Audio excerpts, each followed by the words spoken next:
to the Tuesday, October 22nd, 2024 City Council meeting. Anne Marie, can I have the roll call, please? Councilmember Orgill, Here. Councilmember Weiss. Here. Councilmember Whalen. Here. Mayor Pro Tem Renagi. Here. Mayor Kim. Here. Okay, the Pledge of Allegiance will be led today by Councilmember Orgill. I pledge allegiance to the flag of the United States of America, to the republic for which it stands, one nation, under God, indivisible, with liberty and justice for all.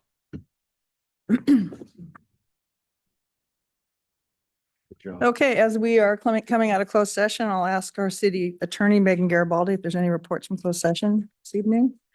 Thank you, Madam Mayor. The City Council convened in closed session pursuant to the two items on the agenda. All 5 council members were present. There was no public comment in advance of closed session. No reportable action was taken on either item, and the City Council recessed from closed session at 4:55. Okay, thank you. Before we get started this evening, I want to see if council would be amenable to dispensing with this Appeal A that we have, which has been continued. Everybody okay with that? Yes. Yes. Okay, so we had a request for a continuance for the property at 1560 Sunset Ridge Drive, and they'd asked for a continuance until, I think until December, the December meeting. Correct. Is there any, Okay. is there any time issue with that, Megan?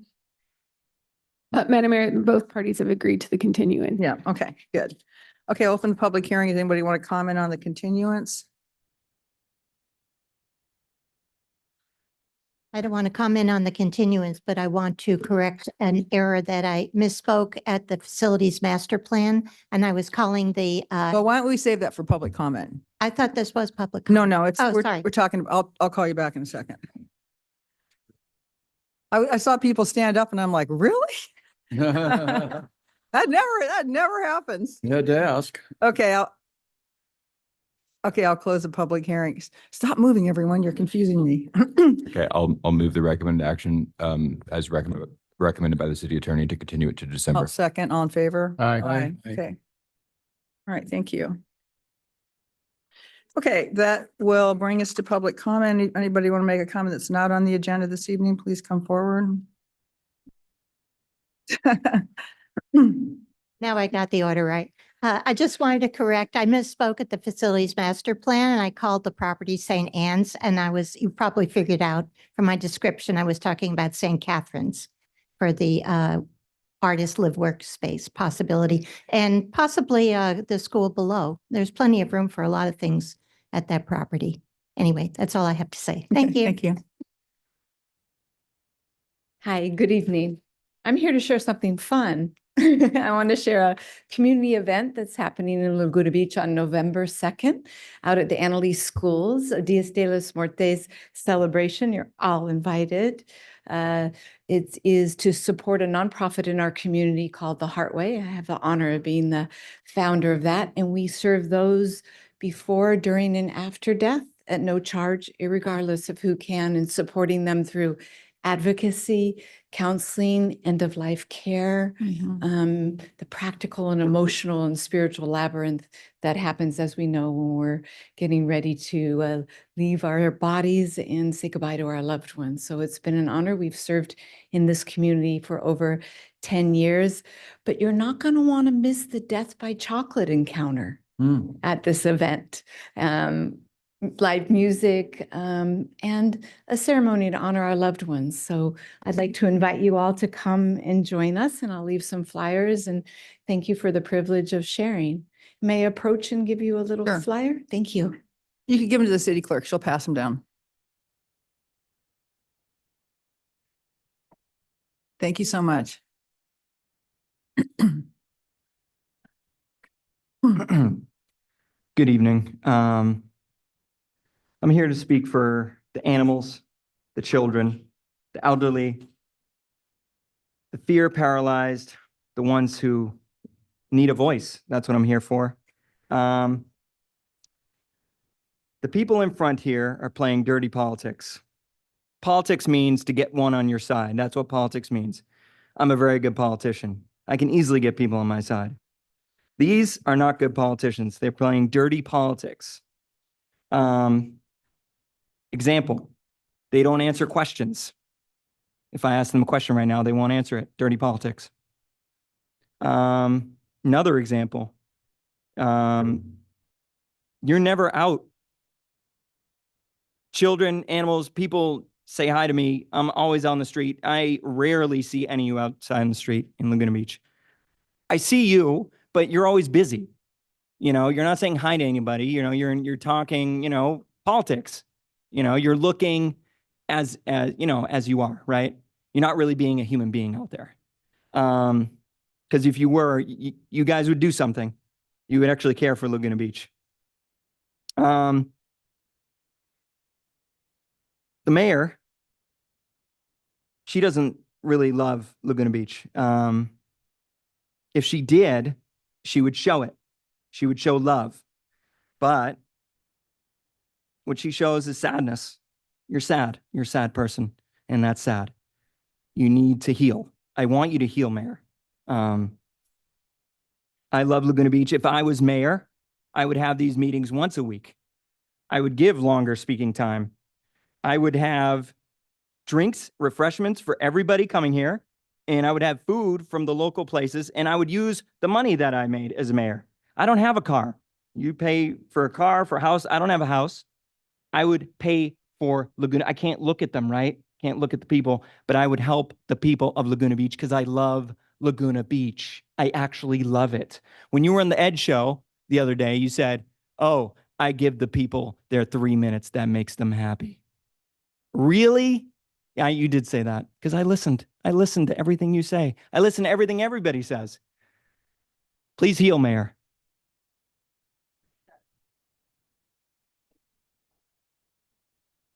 Good evening. I'm Jeff Cagle, owner of 449 Thaler Street. I recently contacted the city about a demolition and construction activity at 470 Seaview and learned that there are approved plans to build an ADU structure. The proposed structure is significantly larger and taller than the original house, and it encroaches on neighboring properties. We've received no notices, there was no staking, and there has been a complete lack of transparency with neighbors regarding this project, which will have a considerable impact on the community. Something is clearly amiss at 470 Seaview, or within the planning office, and the situation needs immediate attention. The residents of Laguna Beach deserve much better communication and involvement in such developments. For a city like Laguna Beach, whose identity and charm depend heavily on its aesthetic appeal, we must prioritize not only the quality of new development, but also the integrity of spaces and sightlines throughout the city. As a design professional, I want to remind you that overfilling negative space is a novice error, one that with development becomes a permanent flaw. Once the character of our city is eroded, it will be difficult, if not impossible, to restore. The proposed development at 340 St. Anne's is yet another example of a project that doesn't fit the character of our community. While I'm not opposed to this type of project in principle, the current design is simply too large. I attended the developer presentation and saw that they scaled back the project from 72 to 55 units, which felt like a predictable sales tactic. However, even at 55 units, the development still overwhelms the neighborhood. Reducing the scale by an additional 25% or so, including the height, would help the project better align with the surrounding area to feel more like it belongs there. Thank you. Thank you, Joe. Hello and good evening. My name is Brendan Krigler, and I also live on Seaview, and I am adjacent to 470 Seaview Street. It is a travesty.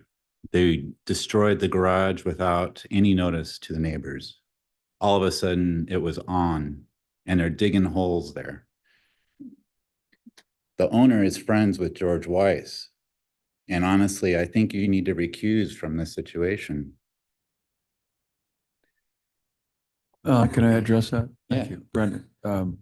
I know this person is not a friend of mine. He doesn't come over to my house, but I know him. But I want to tell you that I have no control over ADU processing and applications. Well, for some reason, all due respect, I respect you. I voted for you. I like Thank you. you. I like you. Thank you. And I like all of you. I like what you've done to the city, the paving and some things I appreciate. But I will not stand idly by while you do sidewalks and meters through the village. No way. And in terms of St. Anne's, it's way out of character. It looks like Venice Beach. I don't appreciate bringing it down from North California where you studied or whatnot. Maybe this is why Katie Porter endorsed you, so she could get this project done in the Laguna, which is a test bed project for other cities. The whole state of California is watching. And I heard you on the radio today. You were very evasive with the questions and saying people are just gossiping on Nextdoor. I'm sorry, I'm not on Nextdoor. That's all. Thank you for now. Mayor Kemp, my name is Gene Felder. I'd like to address the council as an individual. Voters should be grateful that Chris Quilter raised the issue of Bob Whalen and the Whalen-Kemp-Blake City Council majority violated the Brown Act. Let's review the facts and decide. Only 4 topics are allowed to be discussed in closed session: real estate, labor, personnel, and litigation. However, at the June 29th, 2021 closed session, the agenda item was, quote, anticipated litigation, but litigation wasn't discussed. However, Hotel Laguna stop work orders were discussed and a vote was taken to concur with their removal. Village Laguna wrote a letter to the council that this was unlawful and needed to be reheard in a public hearing. On August 24th, then City Attorney Phil Kahn maintained his advice was sound and there was no need to cure. However, he noted that his firm, Rattan and Tucker, gave contrary advice. The City Council followed the legal advice of Village Laguna, ignoring the advice of Phil Kahn. September 21st, 2021, Orange County DA wrote, quote, there is substantial evidence that the City Council members violated the Brown Act with respect to the public notice of the closed session and the scope of the matters considered during the meeting. In a follow-up letter dated October 14th, 2021, the DA wrote that if the council agreed to commit to future specified actions, no future action regarding the alleged violations would be taken. The City Council adopted such a resolution on November 2nd, 2021. It included, quote, closed session agendas should include a more detailed description of business items, unquote, and, quote, verbal admonition shall be given at the beginning of each closed session that discussions are strictly limited to the stated reasons for the closed sessions, unquote. Councilman Bob Whalen and others still refuse to answer questions about the closed session, despite the DA writing, quote, for its part, the City Council waived confidentiality with respect to the closed session. On November the 2nd, then Mayor Whalen said, quote, he learned a lot, unquote, and, quote, apologized to the community for the entire disruption, unquote. But unbelievably, he said that he thought if noticed as significant exposure to litigation, the DA would not have had any concern. So noticed as, quote, anticipated litigation, unquote, was unlawful, but noticed as significant exposure to litigation, unquote, would be okay. That doesn't make any sense. So anyway, thanks to Chris Quilter, this can be, the voters can decide. I'm voting for George Weiss and Judy Mancuso. Thanks so much.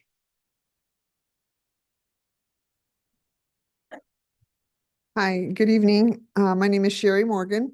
I have a couple of different things. The first item I'd like to speak about is an event happening at the high school. Opening this weekend on Thursday, the Laguna Beach High School Drama Department is putting on Trap. It's a murder drama production, and I encourage everyone to come and see it. It starts Thursday, and then homecoming is Friday and Saturday. So they have a Sunday matinee or a Sunday show, and then they have the following weekend with a double header on, or a double, that's not what they call it, double header. I got my sports and my theater mixed up, sorry. A 2-show performance on the 2nd. So 1st, 2nd, and 3rd. So it's the show is called Trap, and you can follow them on LBHS Theater Parents on social media. And then I'd like to go back to the facilities master plan for the city, and I want to thank you for the process. I've been following along to understand how you're presenting this process to the community and being inclusive and welcoming input and the stages of it, the costs of it, and where the community can have input and offer insight. And I appreciate that. I'm trying to take copious notes. I wanted to offer a couple of other areas to consider based on hopeful future relationships.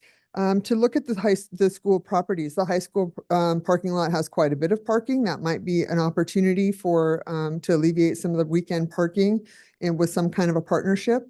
Again, based on a positive relationship with the board and the administration, that might be an opportunity where we can support the needs of the community without developing where not unnecessary if we can utilize the spaces that are there. That includes the buildings at the schools as well. The other idea too, that I heard the pool come up, and I'm happy to hear that there is a conversation of a pool in the city's dialogue. There's in the Lang Park, one of the ideas that I had suggested earlier, and I think Alex had picked up on this as well, is if you put a pool in the Nye South area, you might look at working with the hospital or healthcare agencies as possibly an underwriter for some of that funding. You could then tap in, we have a growing senior population, and warmer water therapy is a phenomenal way to rehab the overall body from any kind of injury. And it might be really an interesting idea as a city to partner with something like that, where we could build a facility that's not only a community pool, but that could be used for recreation and rehabilitation. And that could be world-class, and that's where we could bring that attention to that, and that might be something of interest. So thank you very much. Hello, good evening, Steve Brown. Thank you for what you do. I know some nights are easier than others. Anyway, I just want to say thank you to Dave Kiff, also to Mark and Alex in particular on the facilities master plan. That is a beast. There's a lot there. There's a lot happening, a lot of elements to that, and it takes a long time. Thank you for embracing the community and the community's input. Sometimes you're going to have a lot of cross currents there, obviously, but the community definitely appreciates it. And as a resident, this certainly runs in stark contrast in a positive way to what the school district did. So we definitely appreciate what you're doing and just keep doing it. Thank you. Go for it. You can have it. Reset it. Hi, my name's Maxwell Isles. I used to be quite a regular at this pulpit. It's been a long time. I don't recognize any of you guys. It was back in Tony's era. Hey. Anyway, I'm here to talk about ADUs and a construction project across the street from me at 470 Seaview, which you've heard about from a couple of other people already this evening. Firstly, I'd like to apologize in advance for my lack of knowledge about this construction projects and ADUs in general, but that's also kind of the crux of what I'm going to talk about. I'm aware there's legislation regarding the ADUs come down from the state, and so the city has its hands tied somewhat. However, I can't imagine the city can't provide information to its citizens. The ADU at 470 Seaview Street had no notification of the neighbors. There was no poles erected, and no blue inspection card is posted, at least conspicuously, on the project, on the property. So therefore, myself or any of the other neighbors, we didn't know anything about the construction project until they broke ground. We were completely in the dark. Once they had broken ground, then I called the city to sort of find out, what's going on here. All I was told was it was an ADU and it's under 800 square feet, and I could view the plans at the city in person, but not online. I couldn't take photos and I couldn't get copies made. I was also told that I was a little bit late if I wanted to complain about this construction project because the plans had already been approved and they'd already broken ground. And this is when it seemed to shift into like a Franz Kafka novel, because it was impossible to know this was going to happen until it happened. And then apparently it's too late to do anything about it. We're going around and around. The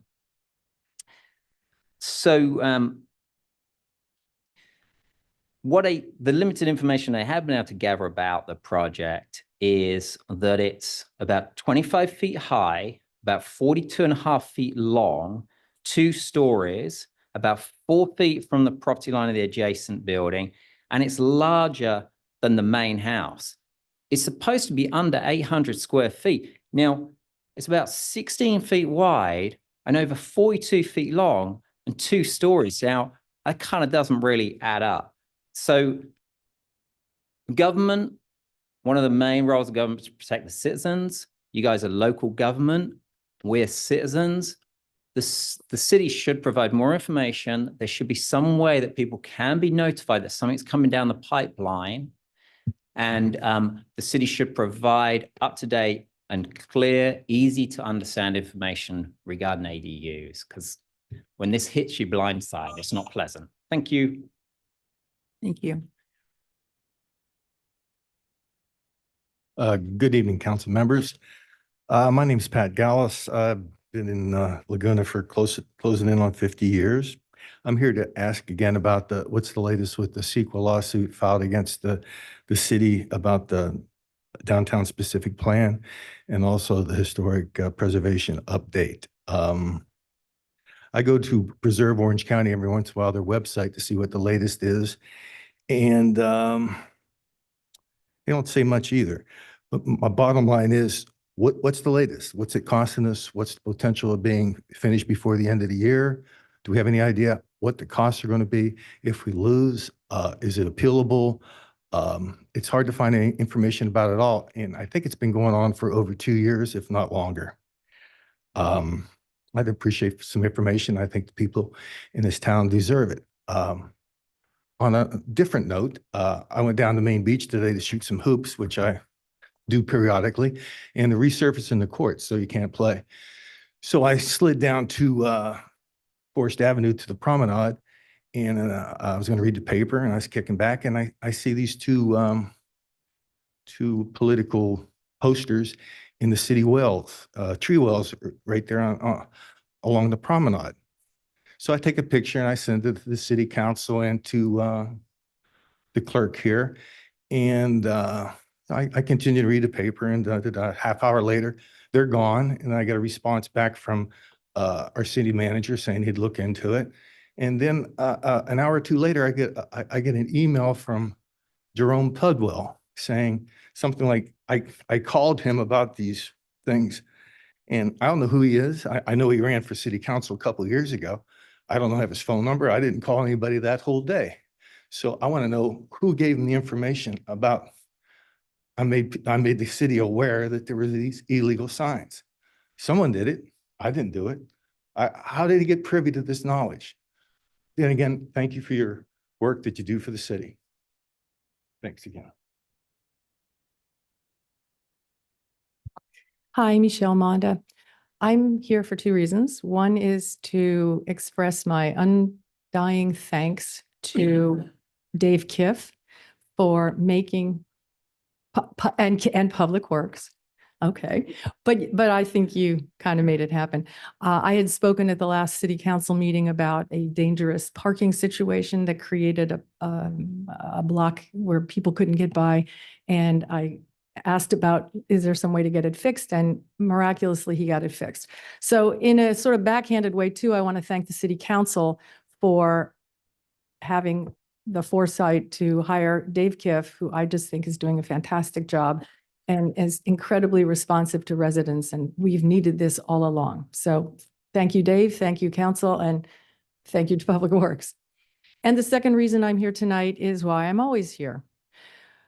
Once upon a time, you all said, yeah, maybe we'd reinstitute Zoom, but we're going to wait until after the election. Well, guys, guess what? 2 more weeks and the election's over.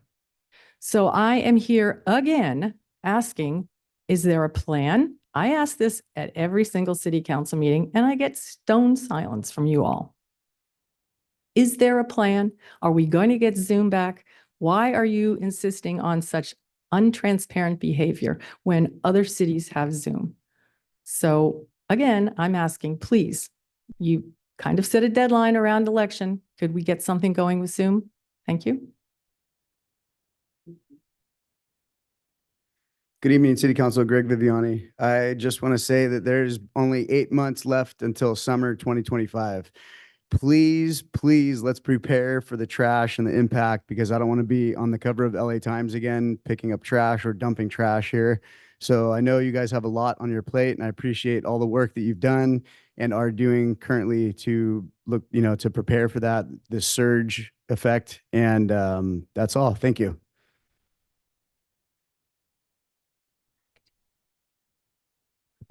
Good evening, council members. I just want to say thank you for being everywhere all the time. Mark and Sue, I saw you on Temple Hills. I almost turned around to bring you cold water, but I was too lazy. I love seeing you out at events. Alex, I see you out all the time. George, too. It was so nice to chat with you at Heisler. So I just want to say thank you for being such a proactive city council. Really grateful for you. My name is Michelle Heiberg. I'm a 34-year resident, and I'm on a Love One Another movement with our holistic wellness nonprofit, Just Gather. We're super excited. We've started a Love One Another club at Laguna Beach High School, and I'm also really happy to say that we're going to be doing Love One Another crafts and inviting everyone to come November 16th. We're working with the Ability Awareness Project. Thank you for sponsoring, for a day of kindness. So inviting everyone to come to that. And I guess that's it. No more notes. Thank you. Thank you, Michelle. Hello, my name is Whitney Weinfordner. I am part of Just Gather as well. And I am a recent LBHS graduate. I've just joined the board for Just Gather as well.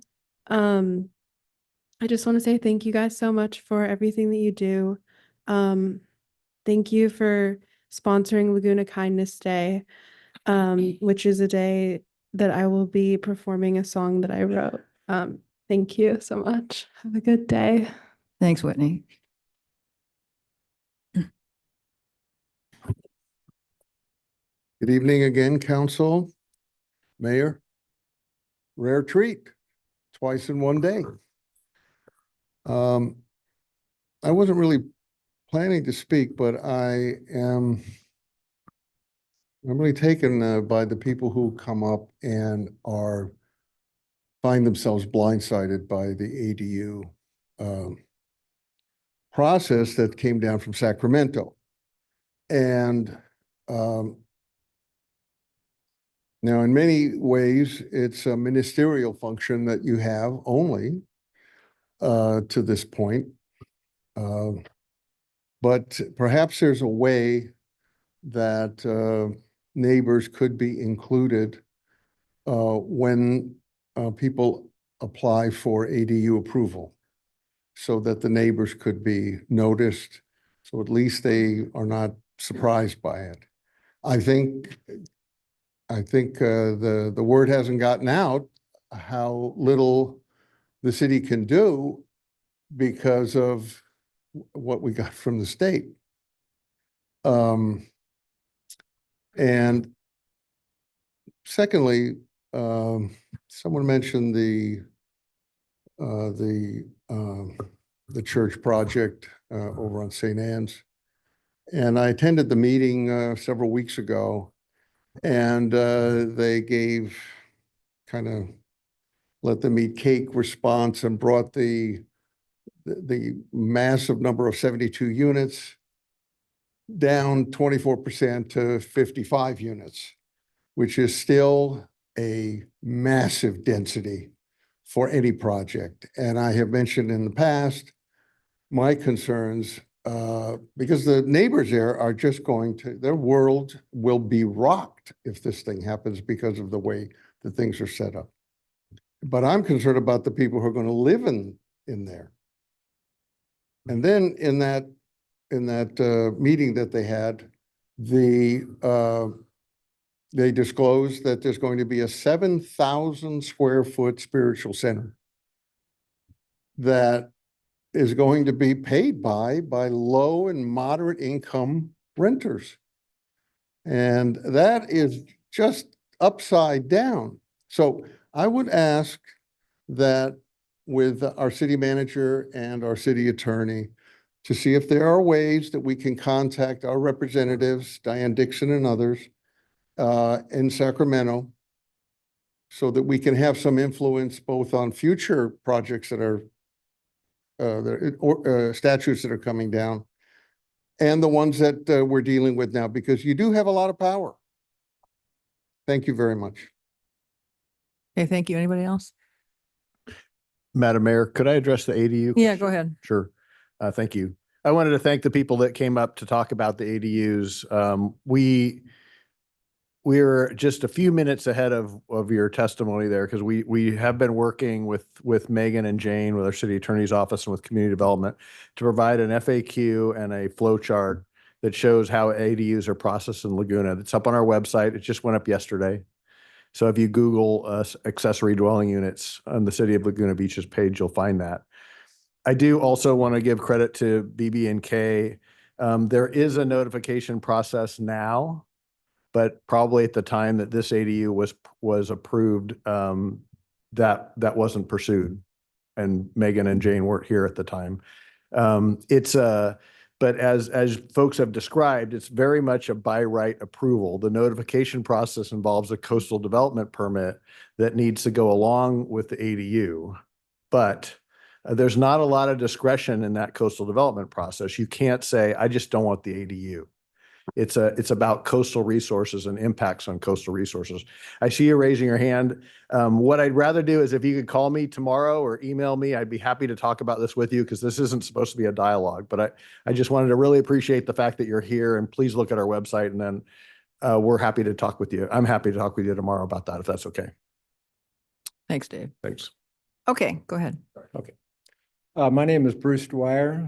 I am a 36-year resident of the city of Laguna Beach, and I was not prepared to speak tonight, but I felt as though with the consent item number 6, that it'd be necessary to speak up or forever hold my peace.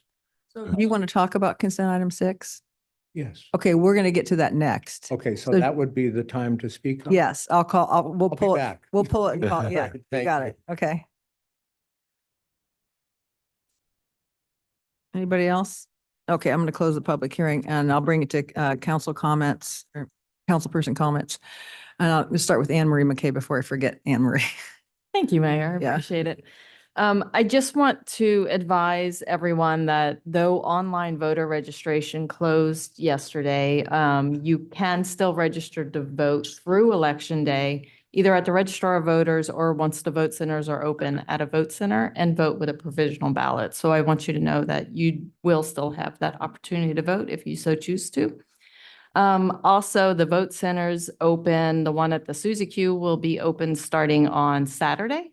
And then all vote centers will be open, including the one at Lang Park, starting on Saturday, November 2nd. And then I also want to make everyone realize that though you may have strong opinions about certain candidates, you are not allowed to move, damage, destroy, deface other political signs. That is actually a crime. So please refrain from doing so and express your views through the ballot box. Anne Marie, what are the times of the voting centers? That's a good question. Well, we'll come back to you. We'll come back. Yes, come back to me Okay. and I will let you I'll know. come back to you. Okay, I'll ask our city manager any comments tonight, Dave. I did have a few. On our website, again, if you Google making design review more efficient under Laguna Beach, you'll get a landing page that invites you to look at a red line version of several proposed changes to the design review process that we talked about during an October 1st workshop. We've set up a form to provide comments, so we're asking folks to try to do that prior to Thursday, November 14th. Again, it's making design review more efficient. I wanted to thank the community development team. That's David, Matt, Anthony, Wendy, Gavin, Aggie, Megan, and Jane as we continue to work on addressing the backlog. We'll be updating the council about this again on November 12th and then regularly once a month. I wanted to thank and recognize the actions of first responders these past several days and ensuring the safety of our waters after a human smuggling event on Crescent Bay on Wednesday, as well as saving a family dog after a house fire in the canyon. That was Sunday morning. So it's kind of a big week for those folks. Public Works, if Mark were up here in my chair, he'd say Caltrans is about to start paving, Coast Highway, the northern side from Ruby on up. So they're having a problem with their pavement mix. It's not our problem, but we just keep telling people it's coming. And then finally, we are meeting this week with CR&R to talk about relief for those of you that are in multifamily units and have too many cans and maybe paying too much. So I'll be updating the council and the community on that shortly. And then lastly, sorry to talk so much, we have an AI chatbot on our website named Artie. It's on the lower right-hand corner of the city's website. Artie allows residents to easily connect with the city through web chat, providing quick answers to their questions in real time. The goal is to make city information more accessible. In the future, we do plan to connect Artie to our agenda report database and work order system, but for now, Artie assists in website searches. So this is a new feature we appreciate, especially to Jeremy. Any feedback to the community from the community to help improve that. Thank you. Okay, so it sounds like Artie has a bright future here. Okay, Councilmember Wise. Yeah, why Artie? Thank you, Mayor. I just wanted to thank the fire department. We had a close call on Sunday. Somebody sent me this video on Sunday morning who lives nearby. So I want to thank our fire department for acting quickly to put it out. It could have been a bigger disaster. The whole home, as you see here, the whole home was up in flames. Best work that saved our community. I also want to just make a comment about the ADUs. I have been getting calls about this for quite some time. About somebody saying, well, we woke up in the morning and started construction and they just said, we got the application done and sorry about that, so we are working on that and I'm hopeful that we come to a good resolution for it because I think we need to do more than just noticing. And I think we can. So I'm hopeful that will happen. Thank you. Okay, Councilmember Oriole. Before I get to my long list, I'd like to ask Dave a question. What can we educate the community about the ADUs and let them know maybe through the newspaper? We've talked about this a couple of times. And what do you think about, and also some of these other pieces of legislations that have come out of Sacramento that are going to affect land use policy? I think the timing is right to do both of those things. I work with Megan on that. Yeah. Maybe a community letter or a community column. Sure. And Greg, Viviani, we are currently working on the issues having to do with surge, trash pickup, citations and whatnot. And I think that we'll probably have a update on that at our next council meeting. So as far as my list is concerned, I met with Sue Kemp, Mayor Sue Kemp and Bill Woody. We discussed, of course, the neighborhood congregational church. I had a meeting with Cassie from the communications director, Ed regarding the estuary, Marshall Ennis regarding some of the problems with community development, Chris Spitaleri regarding the wild animal sanctuary, Mark Christie, Bob Wayland, and Melinda, the real estate agent, regarding some artist housing opportunities out in the canyon. Dave Shipp regarding artist housing opportunities. Armando and Ed again at the Montage to work out a solution for the tide pool docent programs and the funding of that. David Browning and Jim from Natural Communities Coalition to better understand the impacts of the city joining that organization. Worked with Dennis Bogle and city attorney. Thank you very much, Megan, for all of your help working with the former Inn at Laguna, which is now Casa Loma, regarding their permit to, they needed to cover their pool and it became a bit of an emergency last Saturday in preparation for an event. And we finally got it all worked out and it was able to continue. And that event at Casa Loma, congratulations to them and their opening. It was quite an event. And that's my list. Thank you. Thanks, Mark. Councilmember Whalen.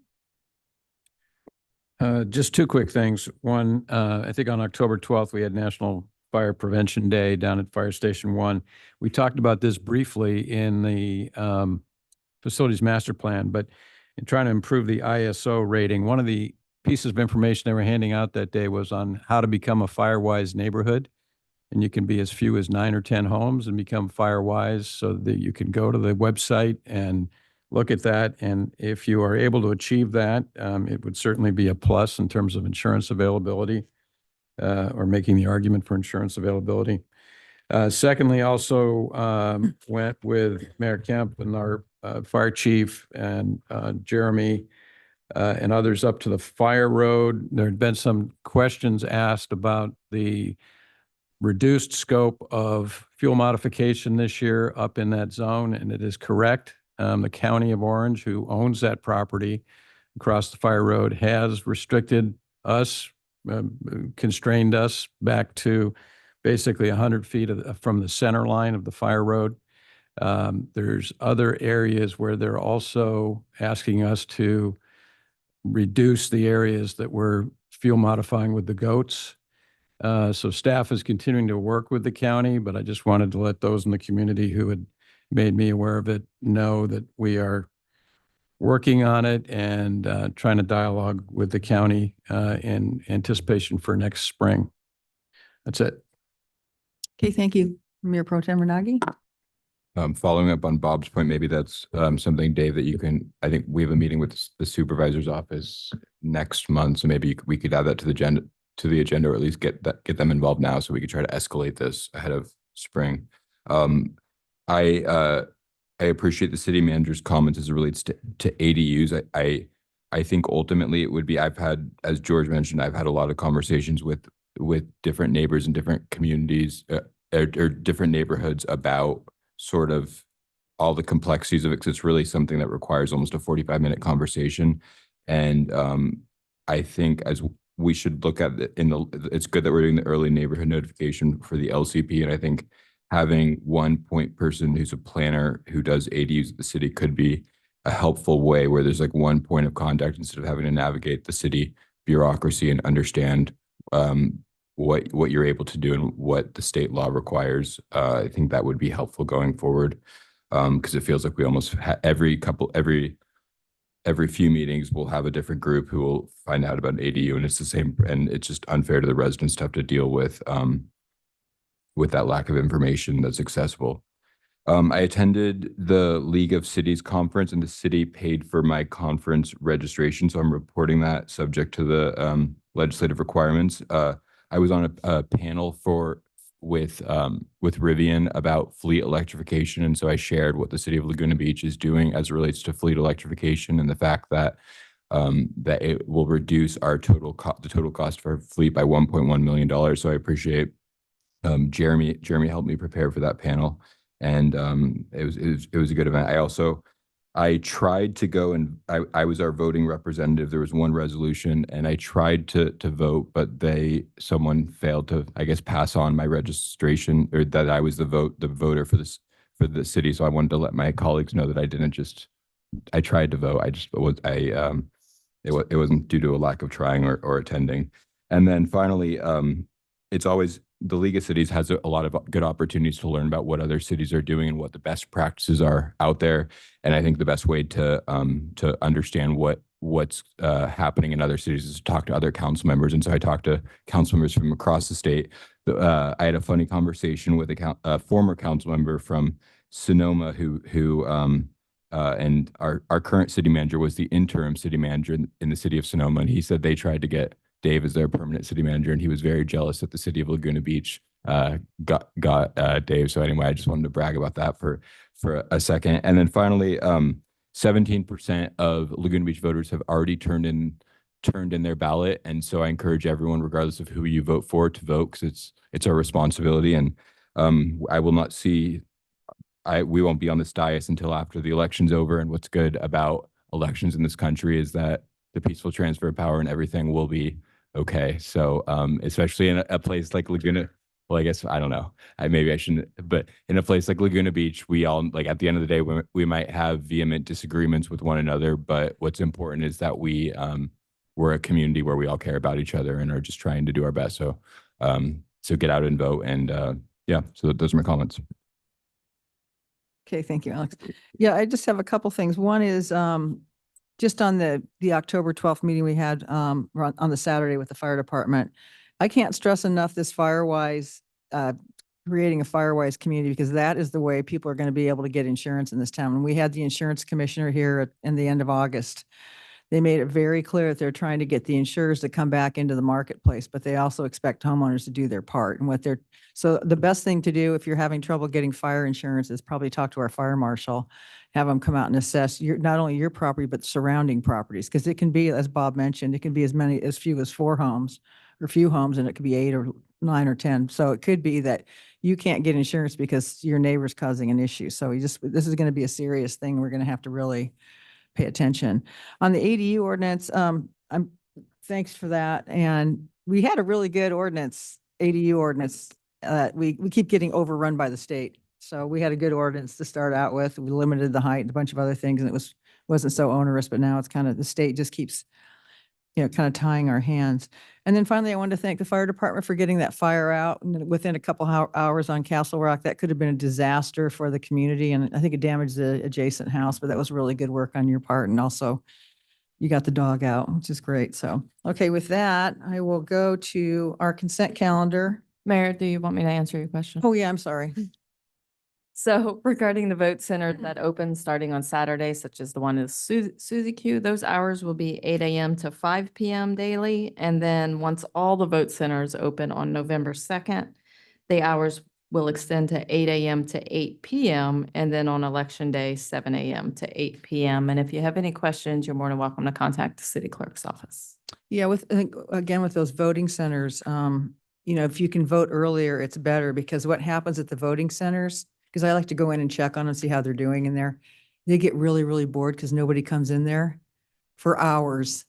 And then the last couple of days they get bombed. So if you're planning to vote in person, just do it sooner than later. It really help them out because they have to be there anyway. So they'd rather be busy than just hanging out there. So, okay, we have council 11 items on consent. I'm going to pull item number 1, which is the authorization to sign friendship city agreement.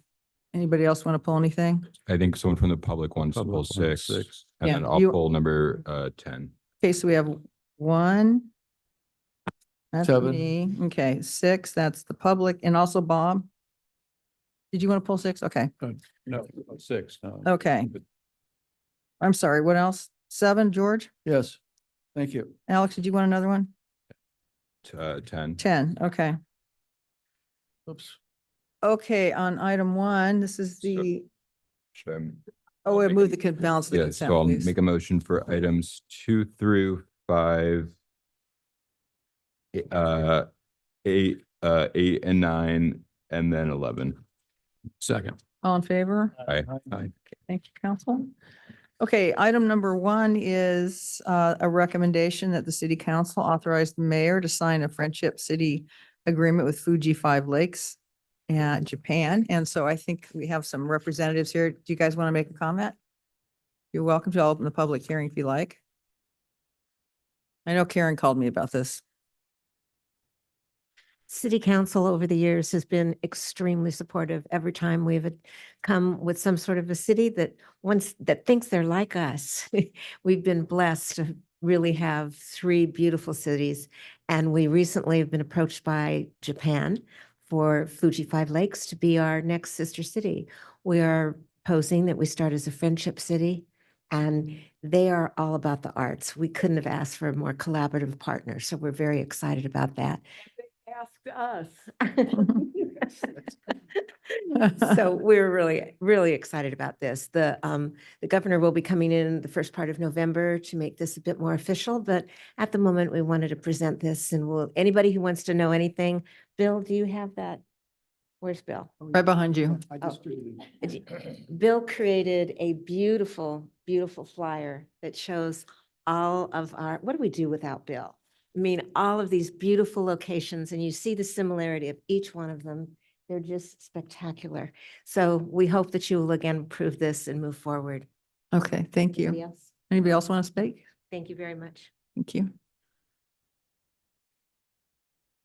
Anybody else want to speak on this item? Okay, I'll close the public hearing. Council, any comments, or can I just get a motion? I'll move the recommended action. I think it's great to add another city. Okay, I'll second. All in favor? Aye. Aye. Okay. Congratulations. Way to go, you guys. Okay, item number 6. This item is, this has to do with, excuse me, my glasses on. The sale of the property at 7129 and 71375 Coast Highway. Council, is there a specific question that staff can address? I think this I was think a member of the public had a question. Bruce, pulled to ask. Yeah, for this come on up, before. Bruce. Yeah. Thank you. Again, my name is Bruce Dwyer. I'm a 36-year resident of Laguna Beach. And it's very, first of all, I want to compliment you guys. You know, I think that I have this image of you sitting in the dunking booth at the county fair, you know, and people just get to throw, sure, that people just get to throw pies at you and, you know, baseballs, and they just get to dunk you at will. So I would not want to have your job for anything. So as you know, I've been involved in the NCC program and trying to get it reduced and reviewed and all the rest of it. I'm not here to speak to that issue. I am here to speak to the potential sale of the property at the former Tiamo site. My research has shown me, and I'm sure that you have a ready answer for this, I hope you do, that at one time, that property was slated for 24 senior housing units, low income. Went all the way through the review and process, and something happened that it got pulled, and I don't know why, because there's quite a jumble back in the spring, April through May, that it was for sale and it wasn't for sale, and it was going to be put on the available units for development by the housing element.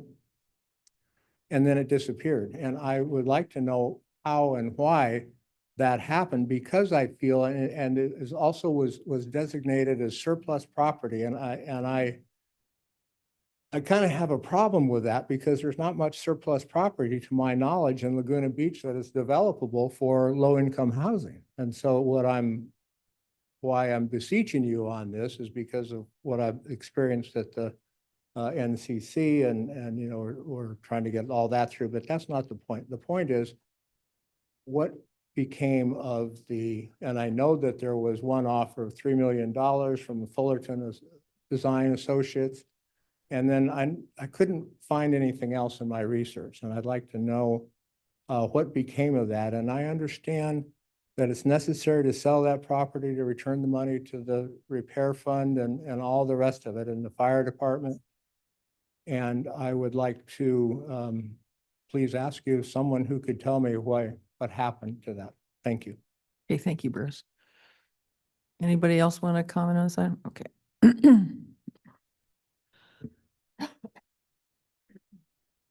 Mayor Kemp, my name is Gene Felder. I live at 2680 Park Avenue. I'd like to address the council as an individual.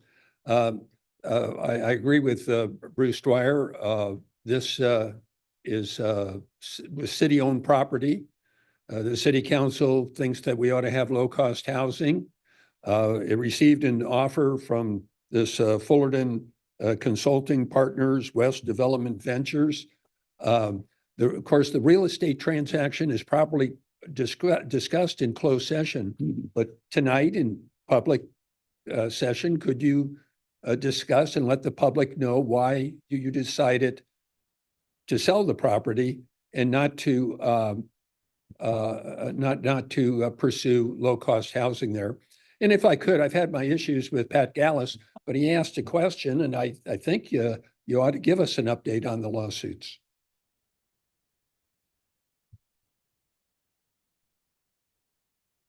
Cody Engel, speaking as an individual. Just note that this purchase became a little bit of a political issue. It was purchased at 2.7 without a appraisal. So we've made a 30% profit on it. I think that's good work. Thank you.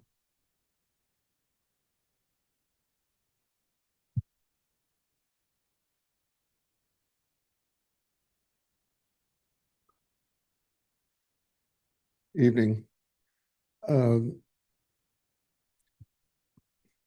I think that the Tiamo property should be an object lesson for all of us, for government and citizens alike.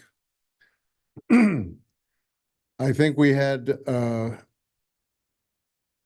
did not have proper oversight over that project.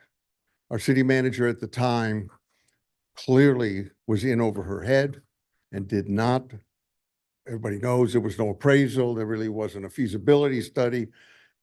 The purpose of it was to have a fire station with ambulances, and of course that was just impossible. It was not going to work. And that's something that we should have known a month before we bought the property at the latest. And we have to be very careful, because another thing that the people who were involved in making those decisions clearly did not understand that when a city buys a piece of property like that, we cannot just sell it whenever we want. I remember at the time, I looked it up, there's a 20-page table of contents for what the process is for putting surplus property, for establishing surplus property and so on. I'm very curious as to what the numbers are going to be, because I've seen a $3.5 million gross sale. You could disabuse me of that notion. I know that during the entire length of our ownership of that property, we did not receive any property tax, our portion of property taxes. So we lost that revenue. That was just a really, we should learn something from that. And before we spend the hard-earned money of our residents, that we have to know very clearly that it's going to be for a process that's going to benefit the city of Laguna Beach and the residents. So we're going to pay commissions on the sale of it for sure. I'm curious to know what all of those numbers are. I think we deserve to know what the net amount we're receiving, whether we made money, whether we lost money. We had tremendous staff hours that were expended on this in order for us to follow the proper procedures. So I'm going to say that I'm going to put my money that is a losing proposition, that we did not win there, even though that price looks higher than what it was when we bought it. And okay, I'm done. Thank you. Anybody else? Okay, I'll close the public hearing. Council comments? None here. Is there an answer to Jeremy, could you answer the question that the gentleman raised about the questions he raised? Well, I think one thing to be good, Dave, you can just explain the process of what we sell property. Sure, there is a Surplus Land Act provisions that we have to comply with. That was complied with. I think a little before I got here. Megan can chime in, or Jeremy. There also is if the agencies that are eligible to buy land under surplus land don't respond, then we will market it with a real estate agent, just like you would any type of property. And the council did consider those offers in closed session, and I can't talk about closed session, but just remember that offers come in different forms. Not everybody has to submit a cash offer. Some can submit something with different contingencies and different options. And I think council evaluated all that and coming to the conclusion that this offer was the best offer. And then we do have, just so you know, it came a little bit later. There's a purchase and sale agreement that is up on the website, thanks to Anne Marie and BB&K and Jeremy. So it wasn't attached to this agenda item, but it's up on the website now, and council has a copy of that. And that has more of the details of the purchase and sale terms. I have a comment. I think it's a very attractive sales price. I know that the process wasn't really right and should probably have not purchased in the first place. But that being said, there was another $100,000 spent on an evaluation as a fire station, and they found that it could be, if you did this, this, and this, and be a lot of money to do that. So I think I think again, it's an attractive price, but it's not probably 30%. If we had that 100,000, 2.8, then it cost us, plus you have to look at the time value of that money that we could have used to spend or invest in other ways as well, and the staff time and all the rigmarole involved. So I'm going to support, obviously, the sale of the property. I think to Mr. Dwyer's question, I think we evaluated all the offers and found this to be the best one, even though that one that you're mentioning would have maybe provided affordable housing. It just wasn't rock solid in terms of the financials. Thank you. Just have a question for the city attorney. I looked at the purchase and sale agreement that I think Jeremy sent around this morning. Have all the terms been agreed to by the buyer to Councilmember. our satisfaction? Yes, but we do have, and I think Jeremy's going to throw it up on the screen. There were some subsequent redlining. There were some comments after it posted to the website. So Jeremy's going to walk through those now, just so that you are clear as to what your purchase agreement is that you would be approving. Thank you, Megan.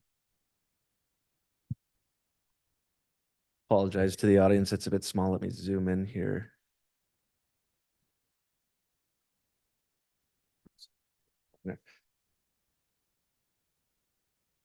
So the first modification was one of the main points, and it was in Article 5 representation and warranties, basically stipulating the buyer's intent. That's been moved up to this section up here as a recital and reworded, as you can see proposed there. They've tentatively accepted that as written. I'll leave that for a moment. That's the most significant change from what's posted online. Other than that, just a few minor provisions based on our discussion with the buyer this morning, going down to going on the fly here. Article 3, pardon me. There was one section that just wasn't factually correct to their due diligence period, so we moved that. We didn't see any reservation or any issue with removing that one line.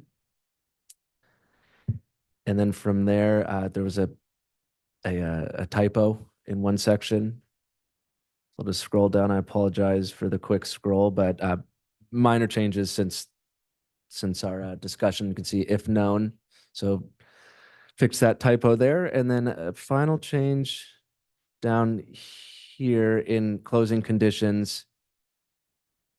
We would recommend, this hasn't been reviewed by the buyer, and we'd recommend that we provide this, or the council direct us to include this when we send it back to the buyer, and it's for title policy, and that it's subject to all exceptions listed in the title as of the execution date.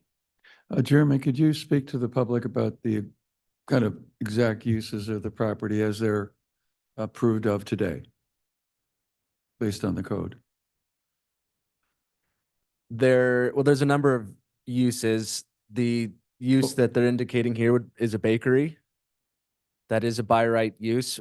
We would want to verify and certainly understand if our definitions of bakery align through our process. But that would be an example. Other ones I would either defer to Megan or our community development team to give some other examples of by right uses in this zone. Councilmember Weiss, off the top of my head, I don't know what all the specific uses of the zone are. The buyer is intending to use it for a bakery and potentially for other uses at a later time that would require conditional use permits. So there would be a discretion, as I understand the conversation, a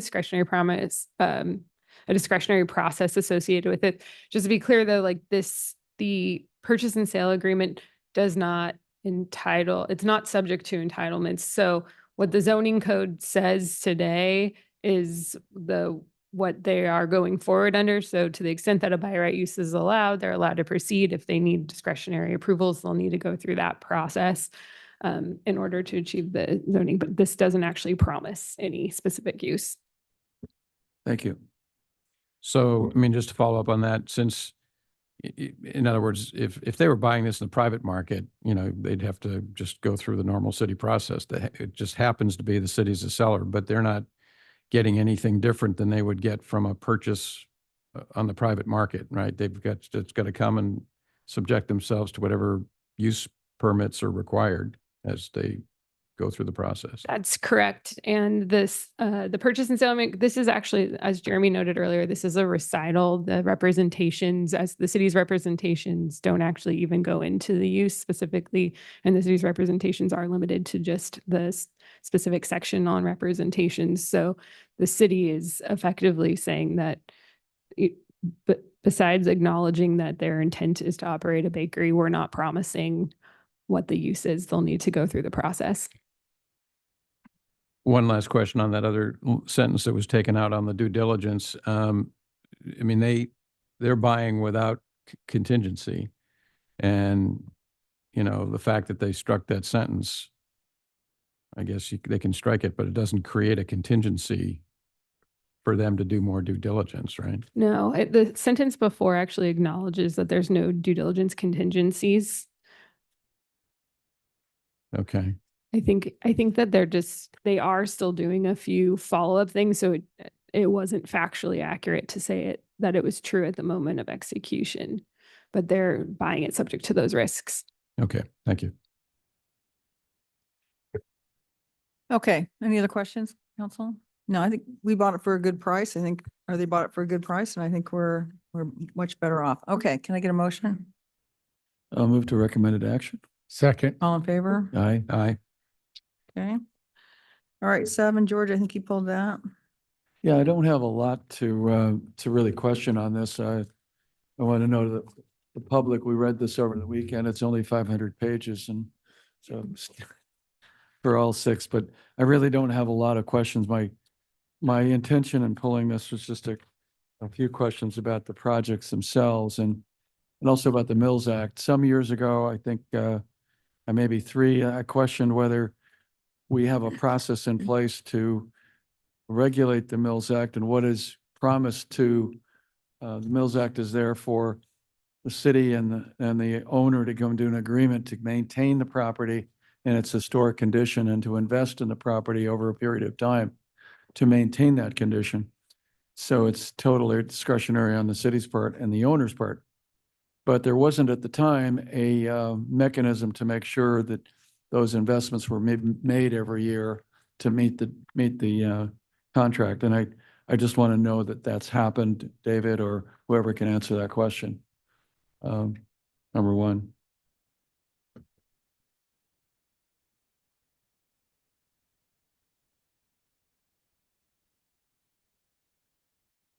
Good evening, Mayor, members of City Council, Lou Lacasella, Senior Administrative Analyst.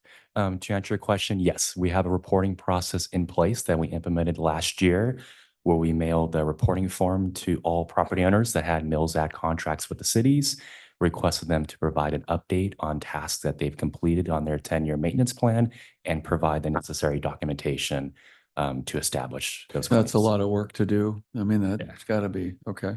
Well, so you're seeing that every year and that requirement, and okay, that's one thing I want to know. So the other questions I have is really pretty simple. On the Ocean Way property, and this is one of the residents asked me to ask this question. Heritage gave the property owner 10 years to make some changes to replace they had replaced the main facade of stucco with wood shingles and to bring it back. Why did we give them 10 years to replace the shingles or replace the stucco with shingles, or the other way around, to return it to its historic facade? Yeah, so that's a great question. The 10-year maintenance plans, they're designed in a method where the priority items are in the beginning, the first couple of years, and they're based on what will protect the property, keep it historical. So usually focusing on structural design, and then cosmetic issues are towards the end of the 10-year plan. So the Okay. consultant that we have that goes out there and does the assessments, they do prioritize them based on the need. So we're just giving them a long time to make that change. That was a question I had. Can I ask you a question about, and this is coming from a resident who's pretty historically savvy. The property is a short-term rental? Is that true? Yeah, if there's any property that's a short-term rental, that's obviously going to violate the city's municipal code. So if there's a Well- resident that believes that, I don't know if it is, yeah. yeah, they can contact code enforcement and we'll investigate. Well, they said this resident said they're asking 34,000 a month to rent it. Maybe it's longer than 30 days. I don't know, so it doesn't qualify. So that person might be wrong. And that's all my questions. Thank you. It's That's all I had. Go ahead, Alex. one quick question in the agreement. I might be reading this the wrong way. So section 1, it creates a 10-year initial term. This is just, I'm talking about more globally, the Mills Act program. Section 2 says every year on the anniversary of the effective date, 1 year shall be automatically added. So do we have contracts? Because I'd imagine of all the Mills Acts that we have, are there some of these Mills Act contracts that have been entered into more than 10 years ago? And then my follow-up question, I think the answer to that's probably yes. My follow-up question is, do they have to come up with a new plan at the end of your 10-year agreement, or how does that work? So that's a great question. Yes, we do have Mills Act contracts that are over 10 years old. And the expectation the city would be past the 10 years old. They're continuing to do maintenance and upkeep of the property. And then I'm sure during that 10-year period, there's been other repairs and other things that have needed to be replaced. So But- after 10 years, they're continuing to maintain the property. But not a requirement, not a required city 10-year plan. No. Because maybe that's something that should be contemplated, because it seems like if we're doing it for the first 10 years, why wouldn't years 11 through 20 be the exact same situation where we would want this? I mean, it's a big investment of the city that we're putting over $700,000 a year into historic buildings and historic homes. And I think that's a policy choice that the council makes, because we care about historic homes, but it's just as important that we're making sure that we're applying the proper oversight over these homes. And so that's something that, Mark, maybe you can bring to the Heritage Committee. Is that something you guys have discussed? Yeah, we've discussed quite a few potential policy changes, and anyway, I can bring back some information on this. Okay, sounds good. Thank you. Yeah, this is a related question because Alex reminded me. On these 6 that we're losing about $43,784 in tax revenue. What does it cost us to monitor these? Is there a cost basis that we should maybe charge the applicants that cost, because we're trying to do cost recovery for everything in the planning and community development? I mean, is that something we should do? I don't know. Yeah, that'd be a policy decision by the council. Right now, we're just allocating existing staff time to do the reporting.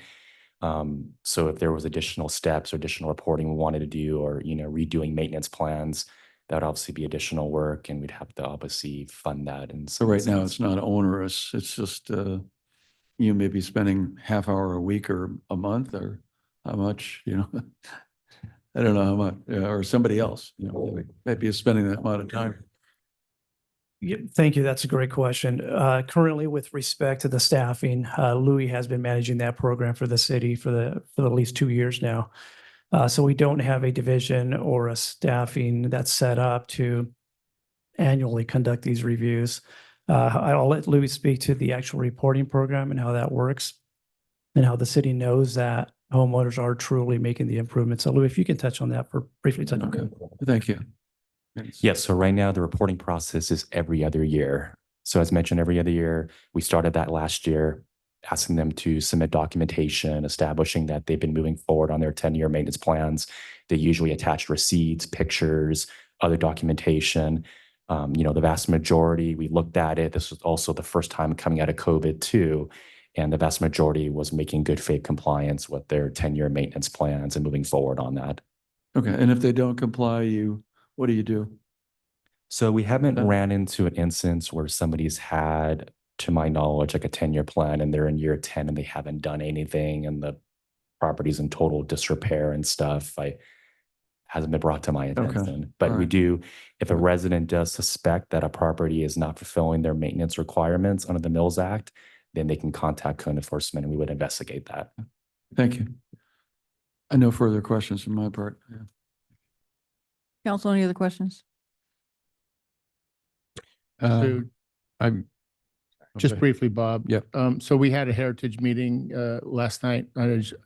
And I did talk to Heather and I actually talked to the commission as well. The committee, I should say. And we talked about the issues that came up when we had the comprehensive code update meeting with the community. And there were some comments made during that meeting having to do with the Heritage Committee and how some changes were going to, probably occur during that process. So I will report back on that, Alex, because the bottom line is we don't really know how it's going to move forward and blend into the comprehensive code update. So it was brought up yesterday. And I intend to look into it. I actually have a meeting scheduled tomorrow with the chair, James Henry. So I will keep you posted. Thank you. I just had one comment, which was in light, first of all, thank you, staff, for implementing the biannual review. I think that's great, because as George pointed out, there was nothing a couple of years ago. I think he suggested that, which was a good suggestion. And 90% response rate, according to the staff report, looks really good. I do think we should explore, maybe this is through Mark's Heritage Committee, whether an annual fee should be paid. I mean, each of these property owners is saving $3,000, $4,000, $12,000 in some cases, whether they should pay an annual fee associated with administration. Yeah. And then in the form of the contract, which I think is a very good contract in terms of, rights of the city to make sure, enforce it and make sure, but it's on page 6 of the staff report, the last paragraph, it's subparagraph E of section 2. It gives us the right of inspection, but only every 5 years. It seems to me we ought to have a more frequent right of inspection than that. So probably, maybe every 2 years in connection with the, the recertification process. So I'd suggest that change globally for our contracts, unless there's a reason the city attorney thinks we can't do that, but we should. Do you know how many Mills Act contracts have we had this calendar year? Do you guys know? So tonight there's six for six tonight. consideration. Yeah, Yeah. but- Last year, I think we had 9. Is this for the whole year? Yes. Okay, I'll open the public hearing. Anybody want to speak on this item? No? Okay, I'll close the public hearing. I have a question, Mark, for your committee. So we have we're lost about $710,000 in revenue. Have you guys ever talked about, at some point, we can't keep giving away so much money, so much of our tax revenue.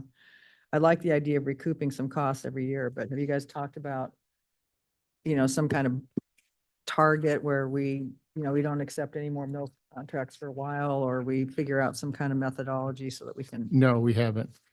okay.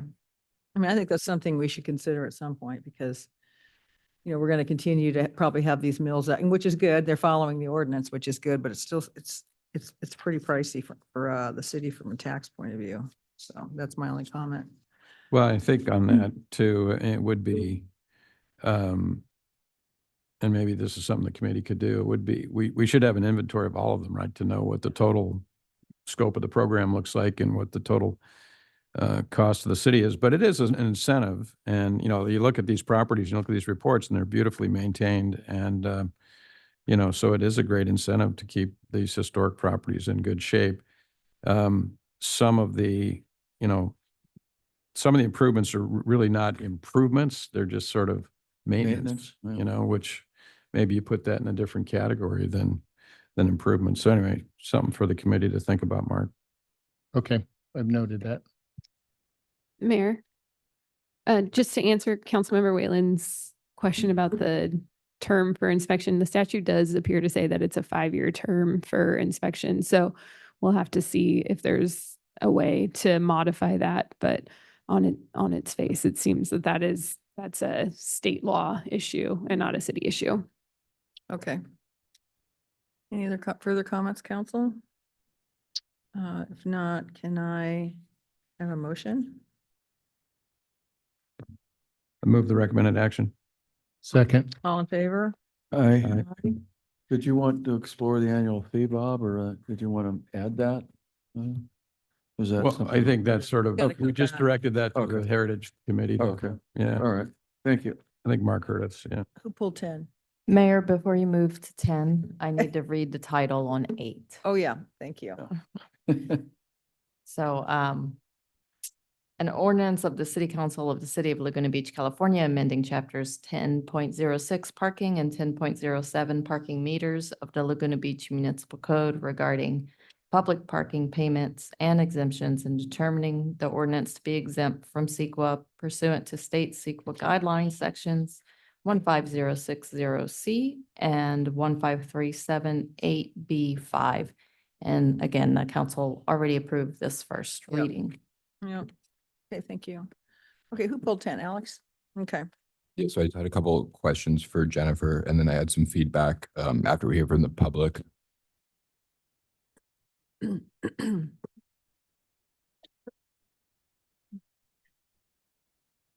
Hi, Jennifer.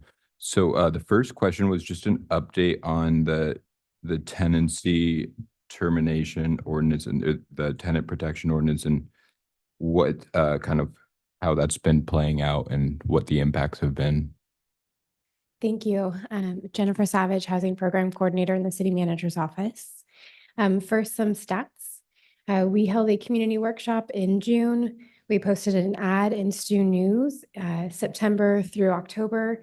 The ad produced more than 100,000 page views, more than 25,000 unique readers, and more than 700 click-throughs to our website and other resources. We sent out a mailer to more than 700 multifamily property owners. We also created a landing page on the city's website regarding the ordinance. Since April of this year, 22 property owners and 9 tenants have reached out to staff in regards to the ordinance.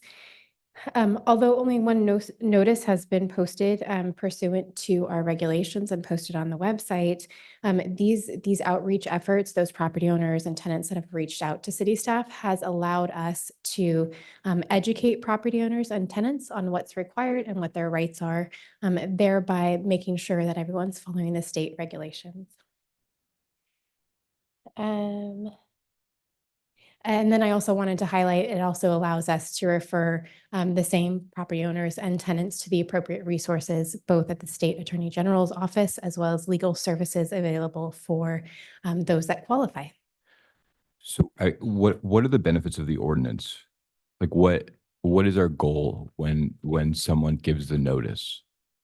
Our goal is to educate our community. We've realized that not everyone knew about the state law, nor did they know that it changed recently. And so this has allowed us to educate the property owners and the tenants About the state law. and the proper noticing requirements. For example, a property owner called and asked if they could evict their tenant so that their friend could move in. Recent state law has clearly defined when you can kick someone out for a family member, reducing the definition of what can qualify as a family member. So that notification that we're posting, that there is this ordinance and that there is a state law, allows us to educate the property owner that that would not be an appropriate eviction.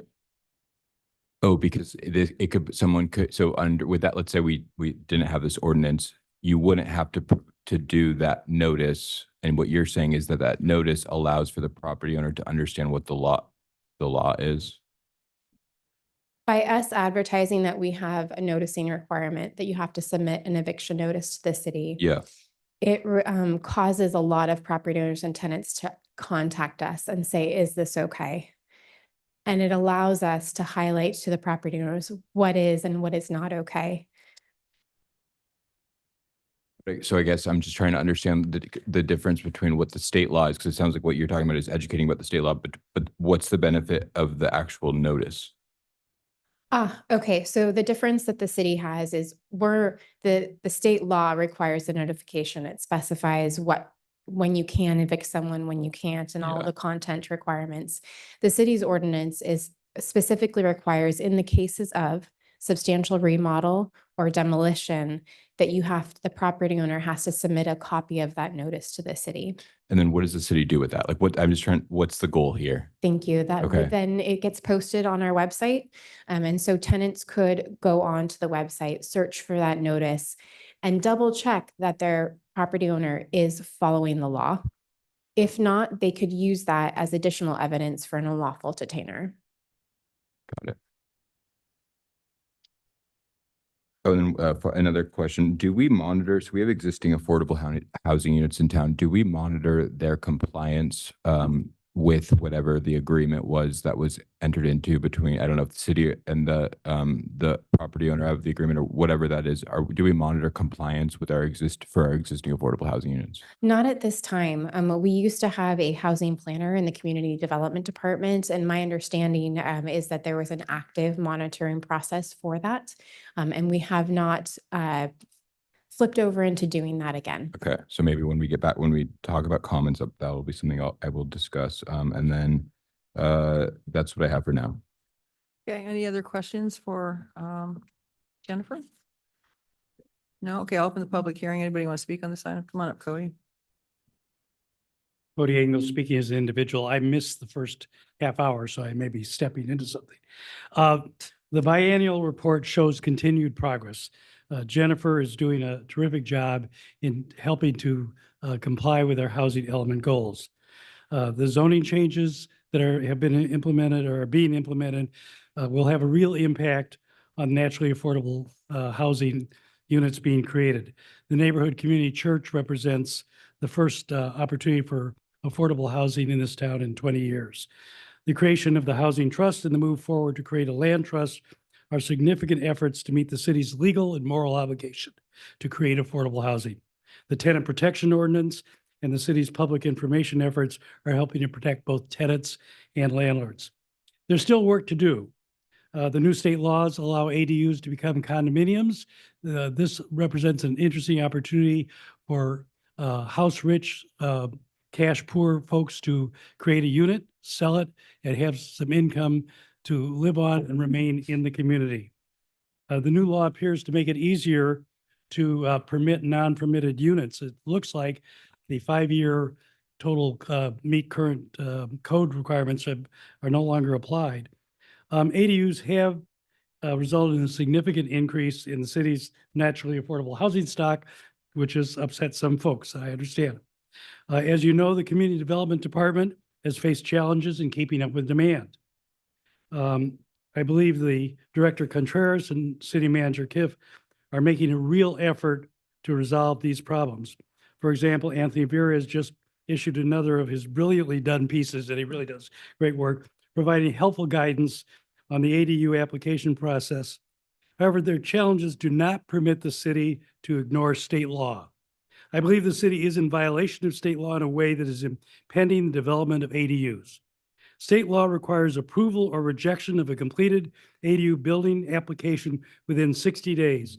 The 60-day clock starts when the plan is submitted. Apparently, in an effort to provide more manageable planning process, the city now requires a planner appointment to submit any plan, to make any plan submission, including ADUs. My planner review in December took 20 minutes at the counter. Currently, the first available date for plan submission appointment is 8 a.m. on December 17th, 55 days from today. If you just want to meet with a planner, and there's 9 of them, you can make an appointment tomorrow. This means the 60-day clock starts in 55 days, effectively doubling the time requirement for plan review. And of course, we have coastal development permits, which is a whole nother thing. A violation complaint has been made to the House HCD, or the state HCD. I would suggest that this refusal to accept plan applications is a clear statutory violation. Thank you. Cody, hang on. Oh, sorry, Cody. Two things. One, who filed the complaint? I did, as Um, a private citizen. Yeah. Okay. I, and you then- know, we tried, talking to the architecture community, it's just ridiculous. I understand the problems, but ADUs have a 60-day clock. Other do not. Okay. Thank you. Anybody else want to speak on this item? Okay, I'll close the public hearing. Any further comments? So I guess what I would like to do is, one, we have so implementation for the remainder of 2024. I'd like to take off, explore an opportunity for a long-term lease to develop housing at 235 Ocean Avenue. I think that would be something that if we wanted to look at that should be part of DSP Phase 2. So I don't know if my colleagues agree.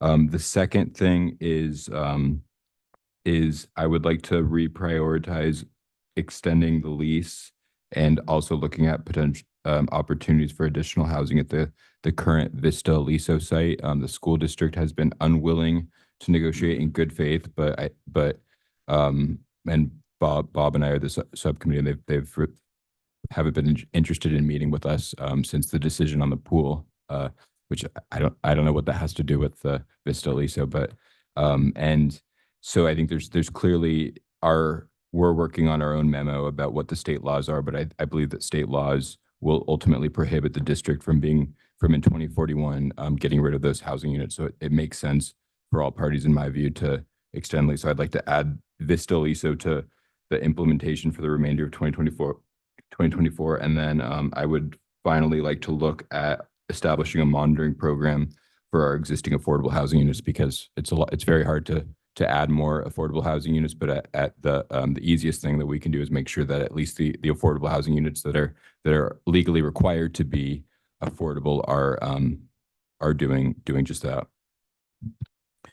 On that last point, is it just Alice Court and Hagen Place, or are there other projects, Jennifer, that are subject to our monitoring? There are additional projects, including the 2 recent projects on Laguna Canyon Road. Okay, thank you. you- I agree with Alex, your suggestion of taking off the 235 Ocean at this time. It would more appropriately be part of the DSP. And I'm fine with adding back in the Vista Aliso. I mean, that conversation really hasn't, it reached a bit of a dead end. I'm not sure it's totally a dead end, so we should continue to pursue it. Yeah. Jennifer, the properties on Laguna Canyon Road, is that the artist live work? Okay. Well, I think it's only 8 of those units that are subject to any affordability restriction, but Plus 1 of the 4 units closer to LCAD property.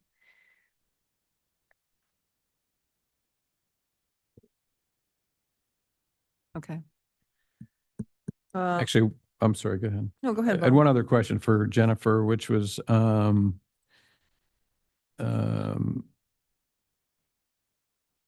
so you created this is back on the report, you created a form to estimate accessory dwelling unit rents to assist the city in obtaining information for RENA. So how are we collecting that data, and are you getting the information you need on that? That's a great question. So program 5 in our housing element relates to ADUs. Our housing element assumed that part of our RENA count, especially the affordable units, would come from ADUs. And what we found over the last 2 years in our annual progress reports is that we have not been able to account any of the ADUs as affordable. And the reason for that is we don't have evidence. This is a form that other cities have used. It is voluntary, it's not required, but it does ask applicants to estimate the amount of rent that they would be charging on their ADU. We can then collect that over time, and for each annual progress report, evaluate that rent level, see if it qualifies as affordable, even if it is not deed restricted as an affordable unit, and then count that towards our non-deed restricted affordable housing units under RENA. We just implemented this. We've had interest in the form, but to my knowledge, as of today, we don't have any forms submitted. If this is not successful in helping us account for our required affordable housing units under RENA, we would consider additional programs to incentivize affordable ADUs. Aside from affordability, Jennifer, how many of the units do we know are occupied that have been built? Do we have any idea?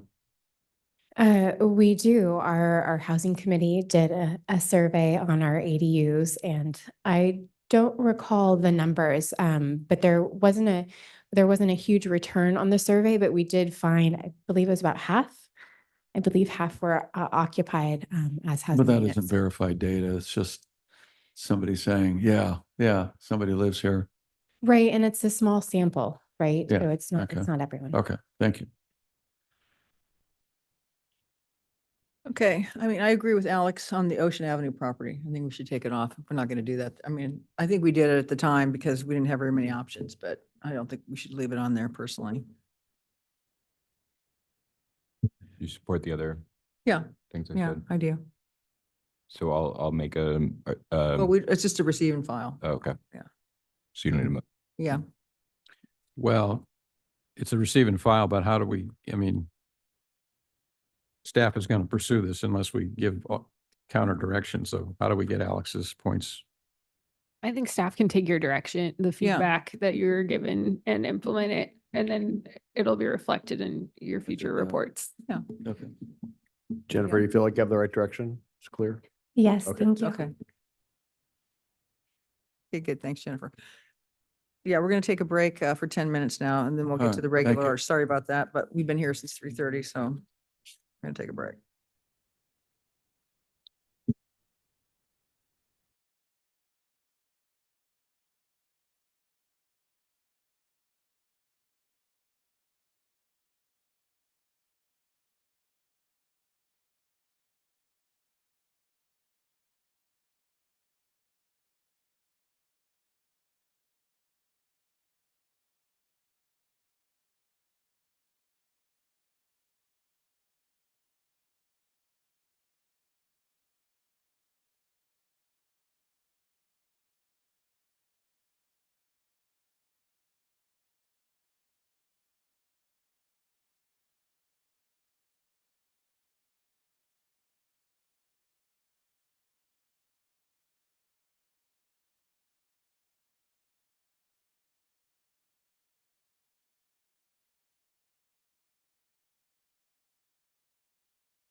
We're going to get started again. Thank you for your patience. Okay, next we go to our regular order of business, then the item 12. Summary of Aliso Creek Estuary Restorations Conceptual Review and Next Steps, including environmental review.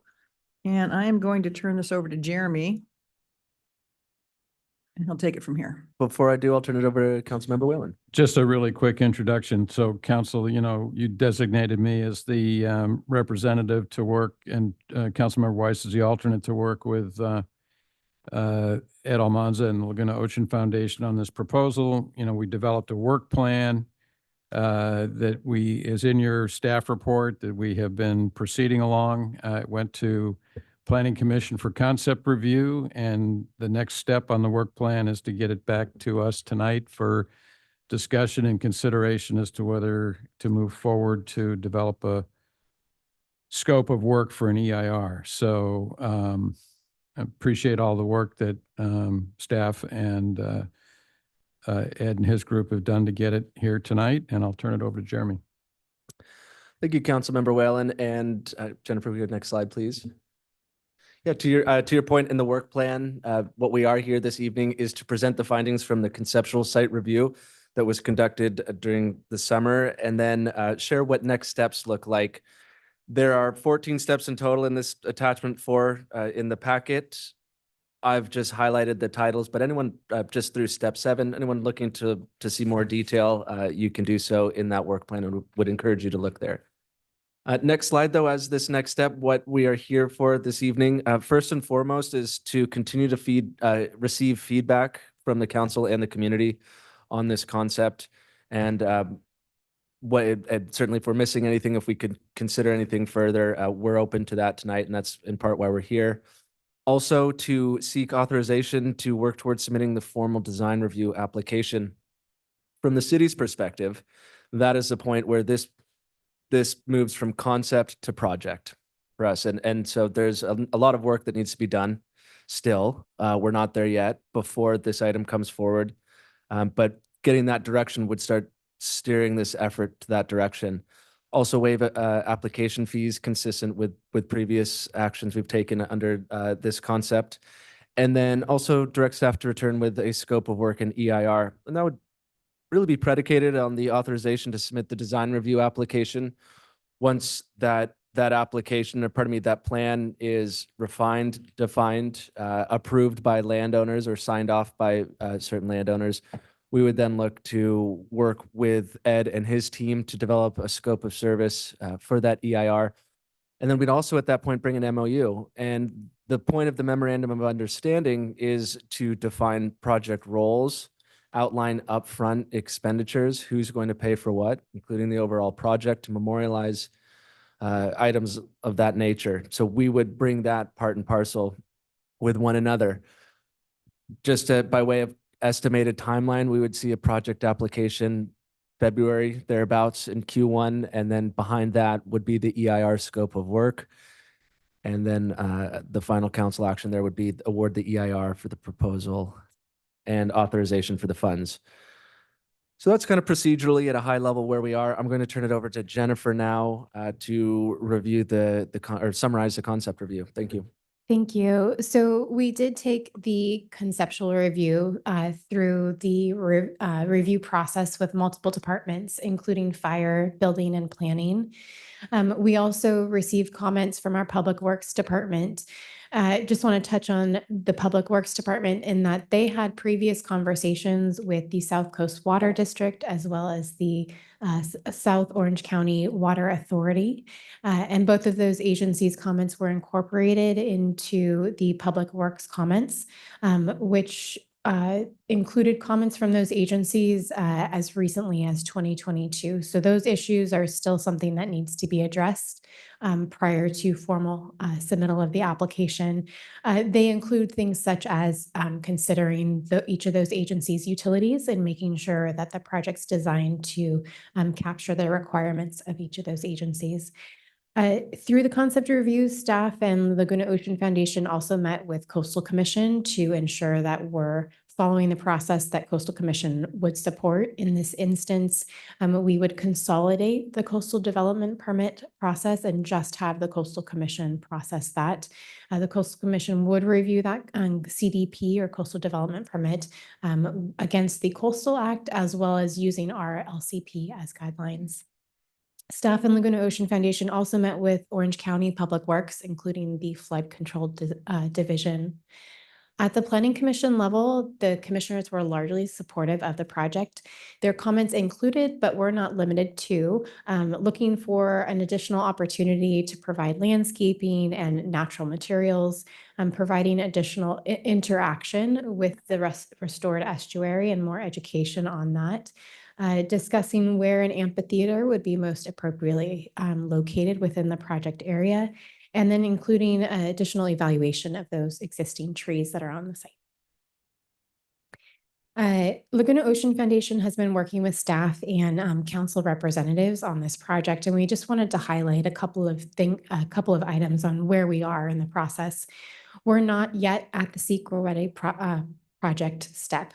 That's in the future, shortcoming, if the council desires to proceed with the project. In making sure that the project is ready for that, we will be addressing several components and questions that have come up through the process. This opportunity that presents itself this evening is as new property owners, just acquiring the property last year, that we can assess the property, the ecosystem of the Aliso Estuary and surrounding land in its entirety. That assessment would include the environmental review under multiple scenarios, including a no project or as is scenario and a full ecosystem restoration or the restoration project. And with that, in your staff report, if council does support moving forward to the next step, staff is formally recommending that the city council direct staff to prepare a scope of work for the EAR, authorize Laguna Ocean Foundation to submit the formal application and waive that application fee, and then for those above actions, finding that the project is exempt from CEQA. This concludes staff presentation, and we will turn it over to the Laguna Ocean Foundation. One moment. Okay, thank you, Jennifer. And the intent of Laguna Ocean Foundation is to just provide an overview of the concept, some visual imagery for the council and those watching this evening, as well as address any questions, certainly the technical side as well from the project standpoint. Thank you. Thank you very much. Thank you, Jeremy. I would like to thank pretty much everybody, staff, Jeremy, Jennifer, the city manager, council, particularly because the last time we met, the council authorized us to go back to the Planning Commission for concept review, and that was a very rewarding experience. We found them very engaged, very interested in the project, very supportive, and I think they will enjoy having this come back to them. So I'm grateful to council for that. I also, just because I should do this once in a while, want to thank our funders. This is 18 state and federal agencies which support the project that enable us to get funding from 3 of those agencies. So I also want to thank the folks in the community who have shared their knowledge about the Aliso Beach, expressed concerns and asked questions. And that's part of the process. We welcome that, and we're looking forward to doing more of that in the CEQA process.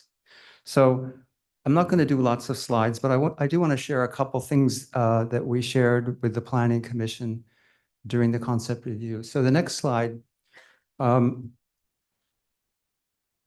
This is a map. Actually, there's a map with a larger inset, and this was prepared by Tom Lamb, I think, who's here tonight, and some of his associates in association with a designation that they worked on for Laguna Beach called Historic American Landscape, the HALS. And this is a designation with the Department of Interior.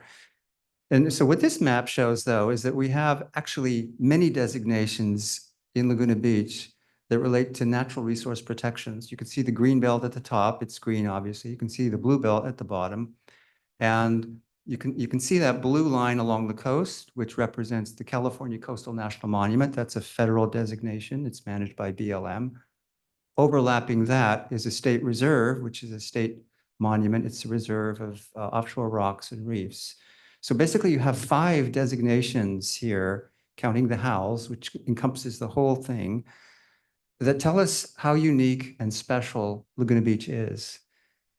It also tells us how much this community and the city have invested in natural resource protection in terms of basic blood, sweat, and tears over a period of several decades, and money. If you look at the bottom right corner of the inset, you see in the bottom right corner of the larger map, an orange triangle, and that is the Aliso Creek Estuary, which is the last piece of that puzzle. That's the piece that needs to happen to link that blue belt and the green belt. And it's something that lots of people want to see. It's something that we'd like to discuss with the community in a forum that CEQA would facilitate. I want to show you a couple of historic photos just to remind you that we're not planning to restore to this condition, but this shows you what kind of expanse of habitat used to exist there, all that open water, which is critical to the estuary function and its natural conditions. We're trying to open it up a little bit more so we capture some of that expanse. The next slide, please, is just another view that shows, like looking up canyon, the same kind of extensive habitat that used to be there. We're not proposing to capture all of that, but just enough to make the system viable again. The next slide is the current concept plan. This is our site plan. This is what the Planning Commission looked at. And it's difficult to see all the features, but the features that the Planning Commission principally responded to and supported, very basically, number 1, restoring the estuary. Number 2, they support the multimodal mobility center, which is where we propose to enable transportation to and from the site with multiple modes and enhancing the ability to move up and down the coast from the site. The third thing that they were pretty excited about was there's a pedestrian trail that's a loop trail that goes around the restored estuary and includes a pedestrian bridge that crosses up at the top. They like that very much. There's a proposed site for an ocean awareness center, which would be an educational interpretive site. It's something that's called for in the city's general plan. We think this could be a good place for that. Some of the planning commissioners, I think, were wondering if that might be too much, just in terms of, infrastructure. It's not designed yet. It's just a site. We have in the plan numerous viewing locations for the public, so you can actually see the restored habitat in its context. And then they're interested in, there's a lot of discussion about the playground and tot lots as amenities. I think overall, what the commission responded to was the notion that this site represents a transition from what we have now on the beach, which is very active recreational uses. We have, in fact, the world-class skimboarding site. We have a very active coastline here, and there's lots of active recreation going on. Once you go through that tunnel, as the chairman said, once you go through that tunnel, it's a different world. Upstream of the ranch in the canyon is the Aliso Woods Canyon Wilderness Park, which is about wilderness uses. It prioritizes wilderness. So we think that this site is really about transitioning from that active recreation to the wilderness upstream. So there's passive recreation planned here, but it's also centered around the ecosystem. So you have the connectivity of ecosystem services, but you also have a transition, a gradient, if you will, from active to wilderness at the top. I will say that there was a range of point of views from the Planning Commission on what those amenities, and I think that's something that should be discussed with the public. Just a couple of shots of what the restored habitat might look like. These are the kinds of vegetation types that would be restored in the site. The next slide shows some of the visual aspects, the character, just what it would look like in terms of how people would interact with it. And then the next slide is a rendering of the proposed site for the Ocean Awareness Center. We figure it would be a very kind of open structure that would enable people to view the site. We have another exhibit that shows the loop trail. This is a view, what you might see if you're on the loop trail on the north side, looking towards the ocean through the bridge. And then we have just an example of success. There are several examples of success for restoration of this kind of wetland. So we're not absolutely pioneering in the project, even though it feels new to us. I think that's about all I want to show you, except the last slide really is what it looks like today. This is in effect the no project alternative. If in fact we don't move forward tonight with this, that would mean selection of de facto the no project alternative, which would be a completely different legacy than what we would like to bring to the city. I have also members of our team here, Davil Barbea with SWA, who did the site planning work, and Nick Garrity, who's our chief hydrologist and engineer.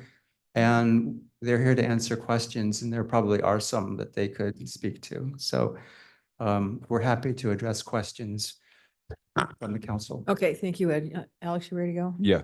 So first of all, thank you, Ed, for all your work on this and for taking so much time to answer my many questions that I've sent you out since Friday.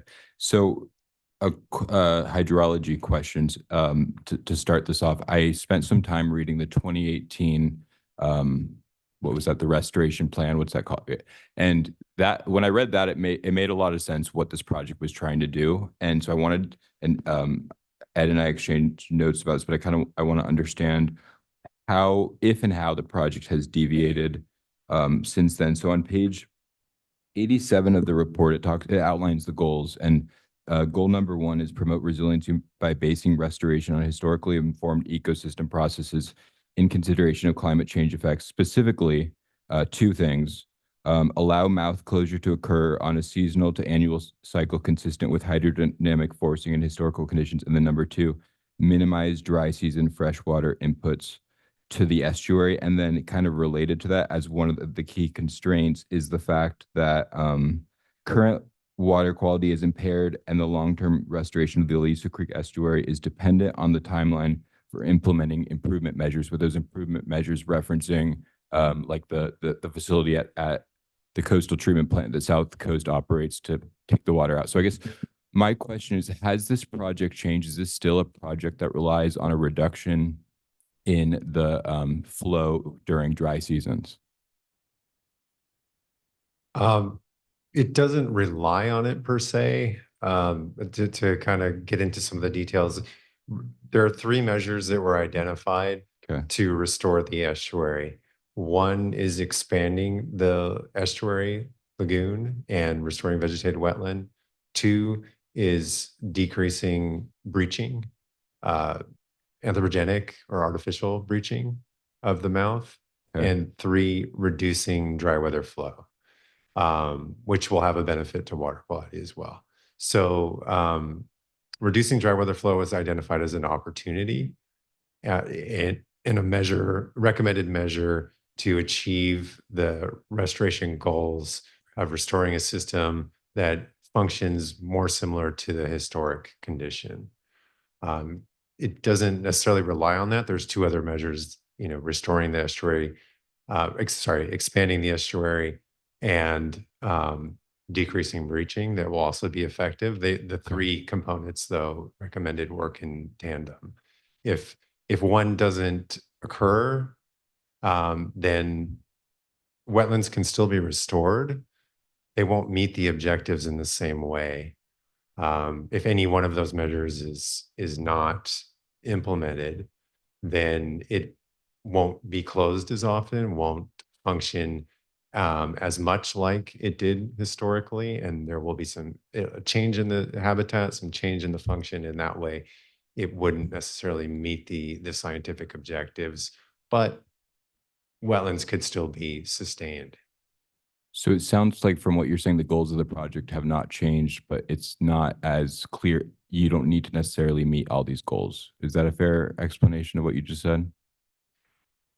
Yes, we're looking for, we're a project and a preferred alternative as identified in the conceptual restoration plan that best meets the goals. Got it. Okay. Because the goal about, you know, improving water quality and reducing the drive flow, I think that's something that all of us up and everyone in this room should want, because it's how we can have cleaner ocean water. And you know, we have an opportunity now where we're getting $12 million through the dissolution of, or through Molten Nigel's exiting of their obligations under the coastal treatment plant. So that presents an opportunity. But I guess because the reason I'm getting at that question is if that reduction was the goal, it seems like that's where all the focus should be. Not, and then after you do that, then you're able to do this. But it's not. So you're saying essentially that with the current flow levels, there can still be an estuary. Is that's your expert opinion? Yes. Got it. Okay. And then the second question is about, for Ed, I think, is about the kind of the process here. So it sounds like it. Why are we so? What's the status of the funding plan, and do you have to go through CEQA first to get access to the funding? Is that?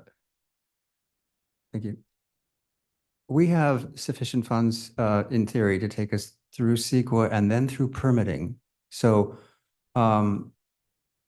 we lost one of our grants, so that we kind of are asking the city to help us tie that last loop as we get through CEQA. We think we might need more than the 100K, but the point is we have enough funding in our current grant to take us through what the grantors are calling shovel ready. And so the grants that you get to actually build the project would come after that, and they can only be applied for after that. So, and then the final question that I have for you, Ed, is about the interactions with the other agencies that have like infrastructure here. So South Coast, they have a $40 million lift station. And then also their whole recycled water system, it goes through this area, and then it serves all the way up to Dana Point Harbor. Yeah. And then we have SACWA, who has their ocean outfall. So will there be, because my understanding is that so I guess here's the first question. Do we have a site plan? We have a conceptual site plan, but do we have like a schematic site plan that's more? Yeah, I think I'm going to let Nick respond to this, because the site plan that we have has actually reflects very detailed conversations with the engineers of both of those groups, SACWA and South Coast Water District. So he's gone through a process where we've, in great detail, talked about what they need in terms of continuing current service levels, keeping their facilities in place. And that's reflected in the current conceptual site plan. Do you want to expand on that, Nick? Sure. Yeah, we do have a schematic site plan as well as a conceptual grading plan for excavation and recontouring of the estuary, which is what the site plan is based on. And we've refined from the 2018 conceptual restoration plan to be compatible with the existing varied utilities on the site based on coordination, number of meetings with South Coast Water District and SACWA primarily. So there are the project and the schematic site plan are designed to protect most of the utilities in place by preserving adequate cover of dirt on top of the utilities. That includes the SACWA outfall and a sewer line that crosses the creek. Okay. There are select utilities that are proposed to be modified, and those primarily include recycled water lines, which we've talked to South Coast Water District about. They would need to be lowered in elevation to be compatible with the excavation proposed for wetland restoration. So in talking to Rick Shintaki, they haven't signed off on that though yet, have they? Officially, I'm not aware of any official process to sign off at this point. But we've shared. Go ahead. Sorry. We've shared the conceptual grading plan which is overlaid on utilities. We've showed them cross sections and how much cover there are on the utilities. We've discussed that with them. They said it looks good. Okay. I think the more official sign off would come during design. I mean, there's a secret process first, right? Where they would have the opportunity to comment. And then the design process where ultimately they need to sign off on the design of any relocation. So I guess, but hypothetically, those conversations with them could change what the project is from a site plan perspective, where it's not necessarily something you'd want during the CEQA process. You'd want to have it as part of the preferred project, right? Those conversations have already changed the site plan. And so we've already modified the conceptual restoration plan to be compatible with their requirements for maintaining and the feasibility of maintaining and protecting primarily a sewer line that crosses the site. Those are my questions for now. Thank you. Go ahead, Martin. Jennifer, can you restate, you mentioned that there are some questions that need to be answered before the scope actually took place. Can you restate those? Yeah, I don't want to list all of them because there are several, but things like making sure that the playground that's currently there aligns with our current efforts on whether or not the city wants to see changes, the community wants to see changes there is an example. Another one is making sure we do have additional information about the existing trees in terms of their health and an opportunity to save those or relocate those. From a public works perspective and the other agencies, making sure that the plans that do get submitted do clearly show what Nick's describing. Although they have the plans that they're working on, they haven't yet been submitted as part of a formal application. Some additional comments, Fire wants to ensure that the plans show that the roads meet the required egress requirements. Building wants to make sure that the parking meets EV requirements, that sort of thing.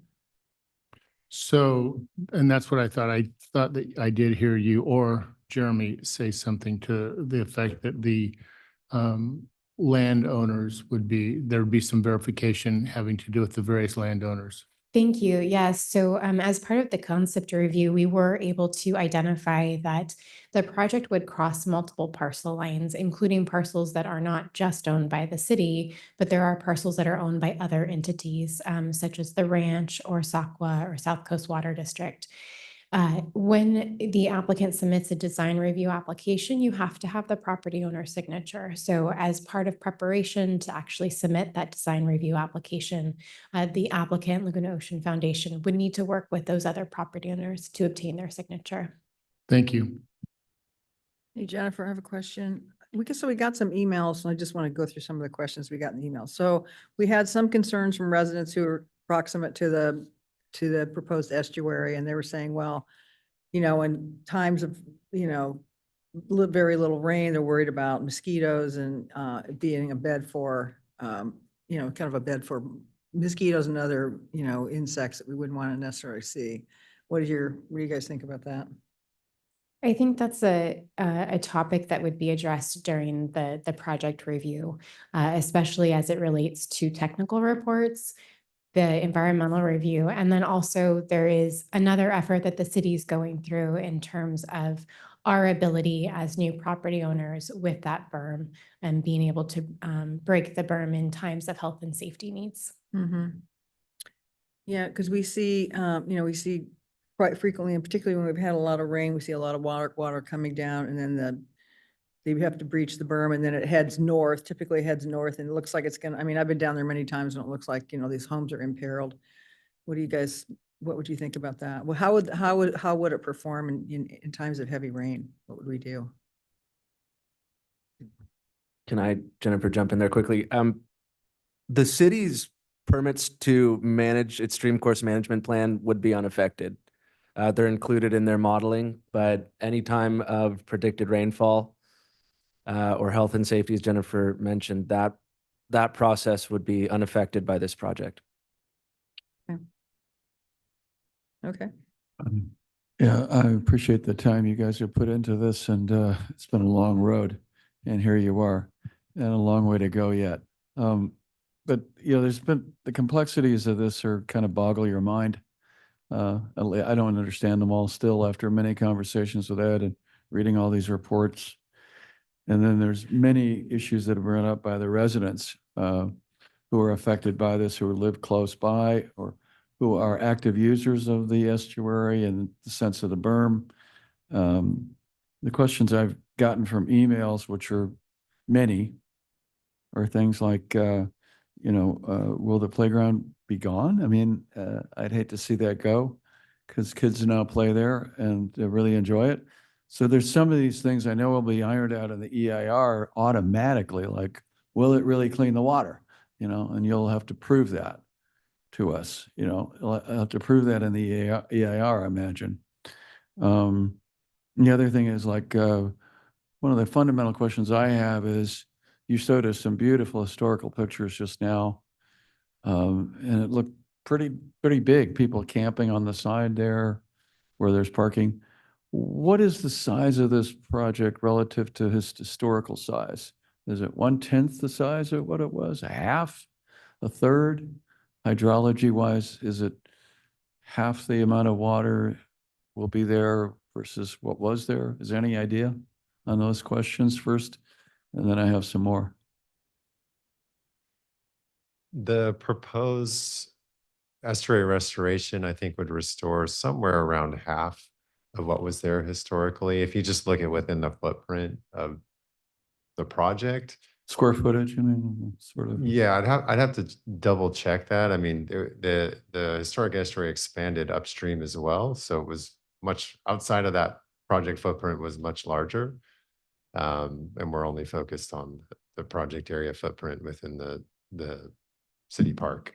But it was channelized since then, since Yeah. the old days, 35, when William Went painted a picture of it. Yeah. So you're saying maybe half, but hard to know, right? That's your estimate. Okay.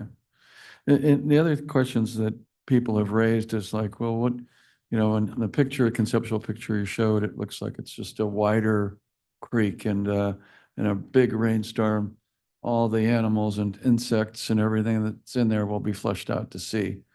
How do you prove that's not the case in your EIR? How is that proven? I mean, Actually, in part, that is the case. I mean, under natural conditions, it's a great flushing. So that's the natural reaching that happens. So it's part of what keeps the equilibrium in terms of the seawater and the fresh water. So,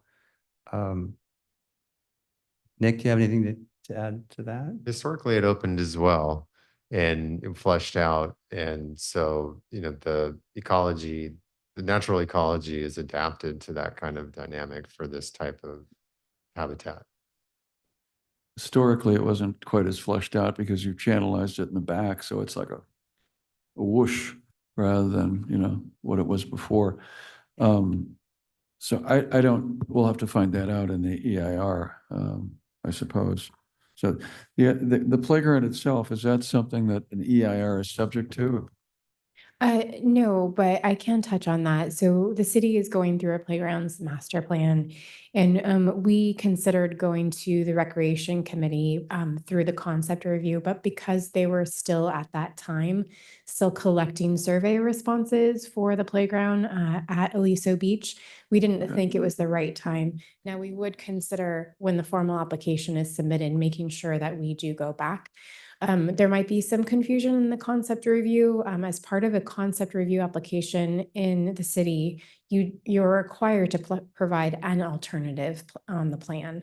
So in the concept review plans for this potential project, they provided in the area of the existing playground, a concept without the playground and a concept with the playground. So there is not an intention on the project applicant to completely remove that. That should be part of the discussion. And we do want to hear the community's wants for that area, not only through the project survey that Recreation is doing with the Playgrounds Master Plan, but also as the project moves forward, if it does, any comments that come in that way. One of the residents brought up mosquito population, and I think the mayor did too here.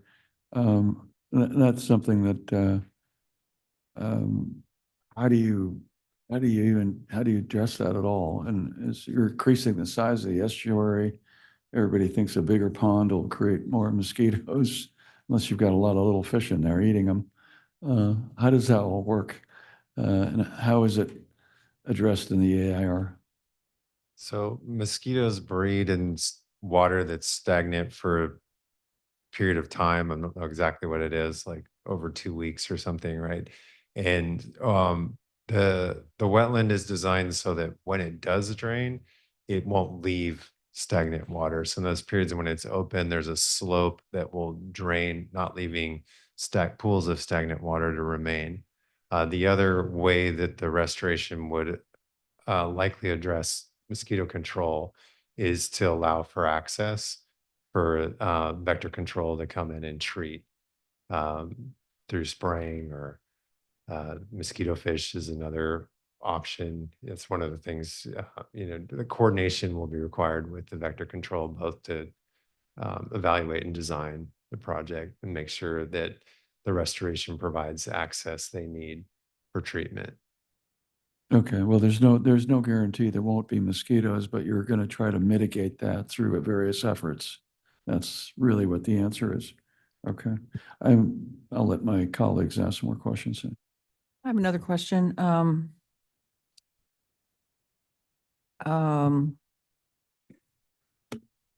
trying to think so we have a lot of invasive species. We have the Arundi in there. Is that you, Alan, back there? Yeah. And I don't know, does the Laguna, you can just nod, Laguna Canyon Foundation still used to have a contract with the county to take care of that, right? Yeah. So, and we had to do that by hand because we couldn't use the county wouldn't let us use any form of pesticide. So and that is very virulent strain of invasive species. How's that going to get taken care of? I mean, that's a costly mitigation. On the city side, that would be part of the review that the Coastal Commission would undertake with the coastal development permit. One of the reasons that we sought the consolidated permit process is the coastal development permit for that invasive species. I don't know if the project team had any additional info. Yes, invasive plant establishment is something that the project would manage for. So with when the restoration is implemented, it would be the grading and then revegetation. And there's a plant establishment period, typically 3 to 5 years, when to establish the native plants, remove invasive vegetation so that the native plants have a chance to fully establish at the site. And having native vegetation established reduces the ability for non-natives to come and invade. There will likely, though, need to be some long-term management of invasive vegetation at the site until, because the way to really treat that is to eradicate it going upstream so there's no longer a source, which Laguna Canyon Foundation is working on in the watershed. Last time I was down there was an astounding amount of Arundi down there. There is currently. I mean, I was down there and I watched some people, Laguna Canyon Foundation, try to mitigate that. It's just a nightmare. I mean, I don't know. I don't think it's going to be easy to get rid of that personally. Well, part of the construction would be to remove it and then to revegetate with native vegetation and then manage the site and to continue to remove invasives that do establish so that the native vegetation can get established. Another question, Jennifer, for you. So the Coastal Commission, so they have this penchant for counting parking spaces. That's what they like to spend their time doing when we have a project. What about the loss of parking down there? Yeah, good question. That was one of the topics we were able to discuss with the Coastal Commission. Although they're generally not in support of parking spaces being removed, they do see the value in this case.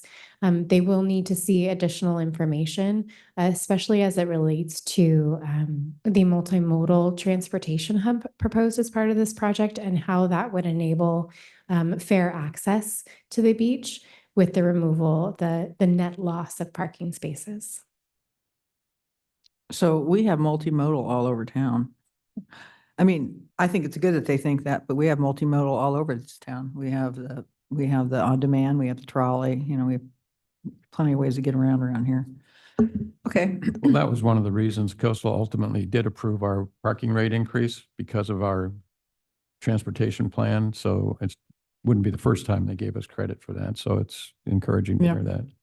Yeah, I have a question that, it involves the berm. I know that's a touchy question because, a lot of the recreational skimboarders have used the berm, I mean, open the berm, and the flow gives them an opportunity for recreation that's been longstanding. So how do you balance that use with the estuary and a requirement that the berm is going to breach naturally? Is there going to be, and I know we're working on a berm ordinance, so when we would really necessitate protecting the residents in the north side of the area from flooding or undermining their homes. How do you balance that out? Is it possible?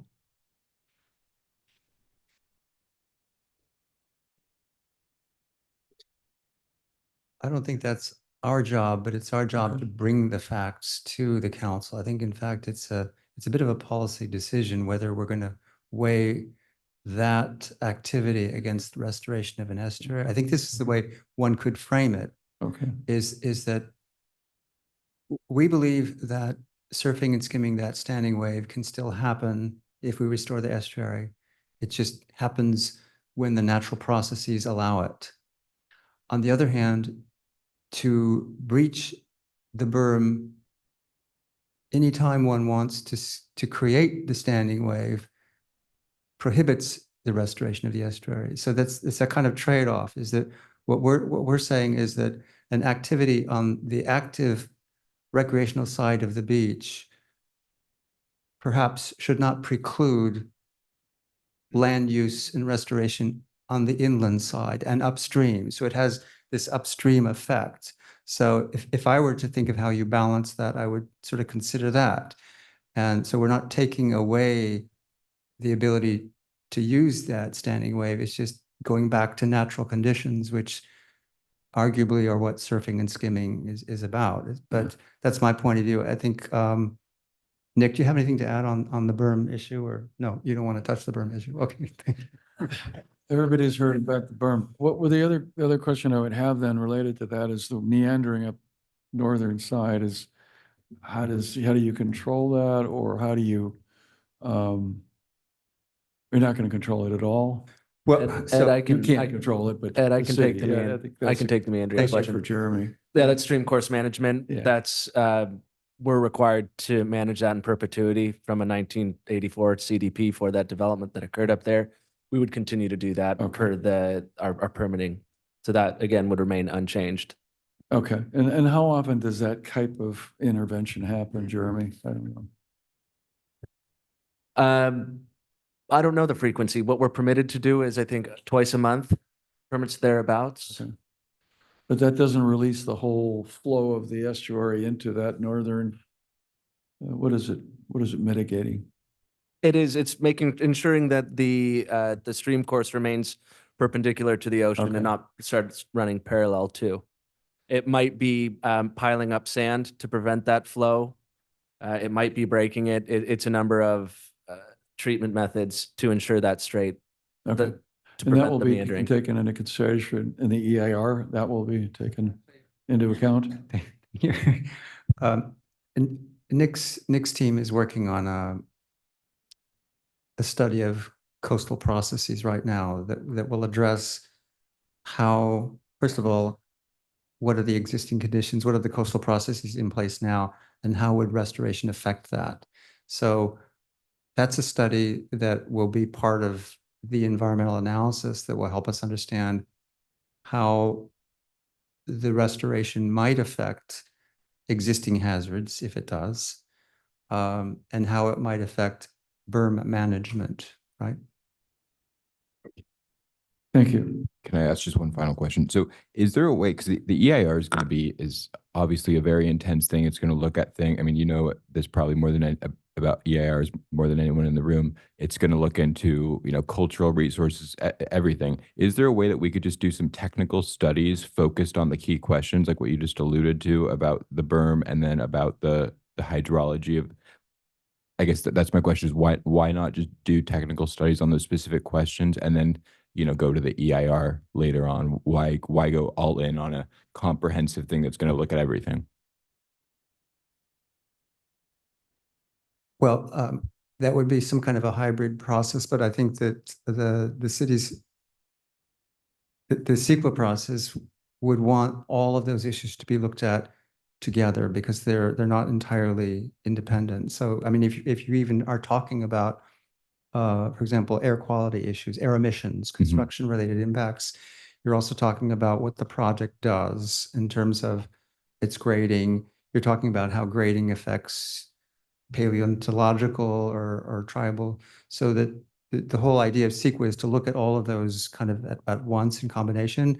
If in fact we're wondering what the effect of the project, if it's not CEQA, but it's project description that you're interested in, so you want to know more about how the project works, that's the kind of thing that comes to the staff when we provide our application, so that the first thing that they do is they determine whether the application is complete, meaning is there sufficient technical analysis here for the EIR to happen?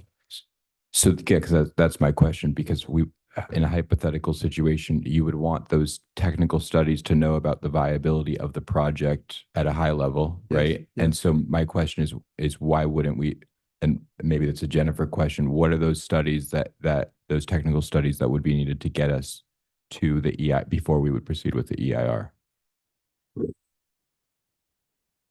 So I apologize for not including these in my previous response, but the planning comments did include the identification of several reports that we would need as part of the application submittal, and they include the geological report, hydrology report, coastal hazards study, and a biological study.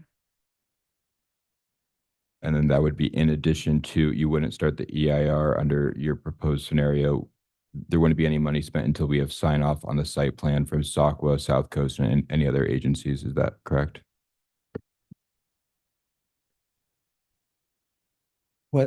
That's correct in that those agencies need to sign the application. Okay, thank you. To be clear, Jennifer, that list, some of what you just mentioned, is prior to the scope. Correct. Yes. One question is Orange County Flood, are they also a property owner that has to sign off? A great question. Our GIS is a little outdated, so if you go on today, it will show flood control as a property owner. But we were able to ascertain in our meeting with them that they no longer have ownership over the property. They would not be a signatory on the application. So who owns it now? We do. Okay. That's what I thought. Okay, this is kind of a forward-looking question, but who would be all the approval bodies? All of them? Well, I mean, there's a lot, right? Yes. And so we're talking about whether or not we're going to talk about the scope and EIR today, right? But so my question is, we do all this work and then we have all these approval bodies, and these approval bodies may or may not have been involved in it, or what? Yeah, so we anticipate permits from at least 5 agencies: Army Corps of Engineers, U.S. Fish and Wildlife, California Department of Fish and Wildlife, Regional Water Quality Control Board, and the Coastal Commission. These agencies are all members and participants of the Southern California Wetlands Recovery Project. And through that, we've met with them in what's called a coordinated permitting process. So at the front end of this project, we met with representatives of all these agencies, and we asked them, what technical work do you need to review the project, for your permitting, and for CEQA? And so we got all that information at once from all agencies. This is a dream come true. Like, any developer would love to be able to do that. We got that at the front end. And then these studies, some of the technical studies that Nick's shop is doing, will go back to them, and they will review those and make comments before or during CEQA. So they're kind of on board already.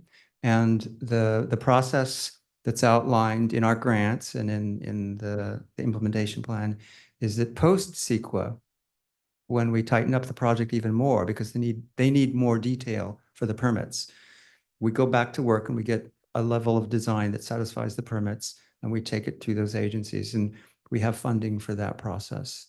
So it should be fairly efficient because they're already working with us. Okay. And they favor the project. I just have one more question, and that is, are there any examples that you can cite for us and the public of successful riparian restoration that's similar to this project anywhere in California? Oh, yeah. Yeah. I Okay. think one of the ones that we showed, and I think, Nick, you have some good examples. Yeah, the best example we've been involved with planning and designing is the Devereaux Slough restoration in North UC Santa Barbara. It's on UC Santa Barbara campus, North Open Space is what it's referred to. Slightly urban like ours? or Yeah, there's the watershed is somewhat urbanized. It was a removal of a golf course, restoration of a closed perched estuary wetland system. And some of the photos Ed showed at the end of his presentation with species that have the plants and the animals that are using the site that are from that site, Devereaux Slough. I think all of us would benefit from examples of understanding how that process worked in those cases and that it could work here or not work, anyway, thank you. Okay, I'll open the public hearing. How many speakers do we have? Okay, come on up.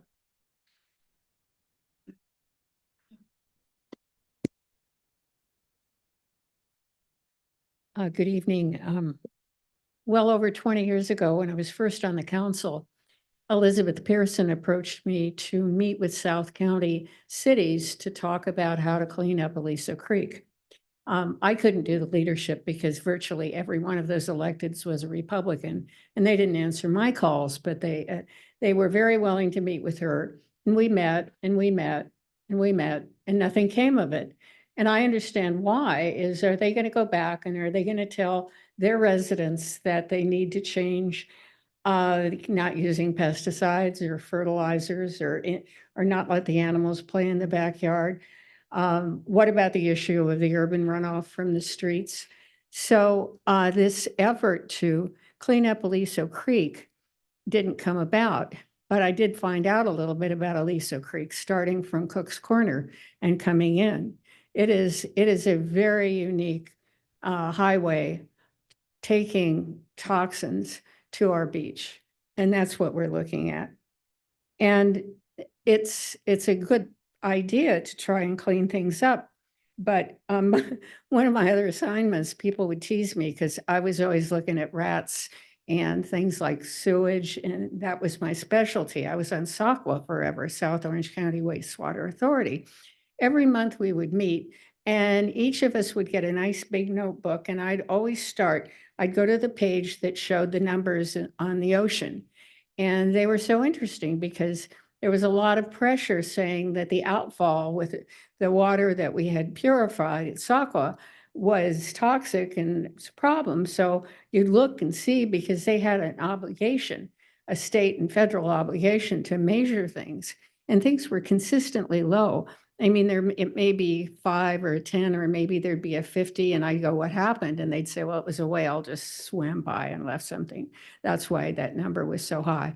But there was one number that was shocking. It was 200, 250, and it was the number at the mouth of Aliso Creek. It was so bad.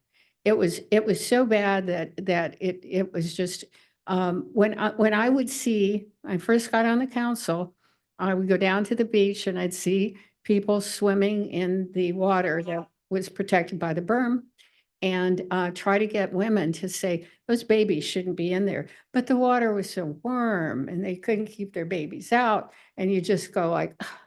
But that's what was there. That's what is there. And I'm asking you to take a look at how much money you have to spend and recognize that this is an endless job trying to clean that water up. And we have so many priorities. I'm asking you to fix the other things first. Okay, thank you. Good evening, City Council. Charlotte Masrick, a board member of the Laguna Bluebell Coalition. we are supportive and grateful to the Laguna Ocean Foundation for developing this conceptual restoration plan for the Aliso Creek estuary. This proposed estuary restoration can help conserve and enhance the ecological and natural habitat of our bluebelt. The estuary will become a vital and healthy resource eventually for the MPAs, the marine protected areas, and for the beauty and well-being of Laguna and all its inhabitants. Restoring the estuary is a perfect example of stewardship and will be a key addition to Laguna's protection of our public lands. I don't see how anyone could be in favor of stewardship and not support restoring our estuary. I don't want to get in the weeds here, so please join with LOFT, Laguna Ocean Foundation, to make this restoration possible by authorizing the EIR so that this project can go forward in a timely manner. Thank you.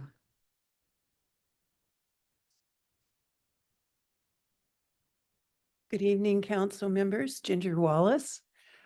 This is actually a very exciting night for me. I know it's serious, but at the same time, as a 40-plus year resident in South Laguna, I'm just, it's almost like pinch me. I really can't believe it's happening. This project would make something so special in the south end of our town. I sent you a letter of support, but I wanted to specifically applaud the Aliso Estuary project for its goal to restore the functioning ecosystem. And that's, I know a lot of our conversation is, how are we going to make it functioning and protect the wetland habitat? You received a letter from the U.S. Fish and Wildlife, and I was impressed by it, and that's why I decided to speak tonight. I wanted to reinforce it. They are for reestablishing the seasonal dynamics that govern open and closed mouth conditions at Aliso Beach, and believed it should be one of the top priorities to achieve that goal of a functioning wetland. What that really means is that the Aliso berm, of course, would remain during dry season and actually only open during rainstorms. Right now what's happening at Aliso sometimes feels tragic when I drive by. The results of the bulldozing it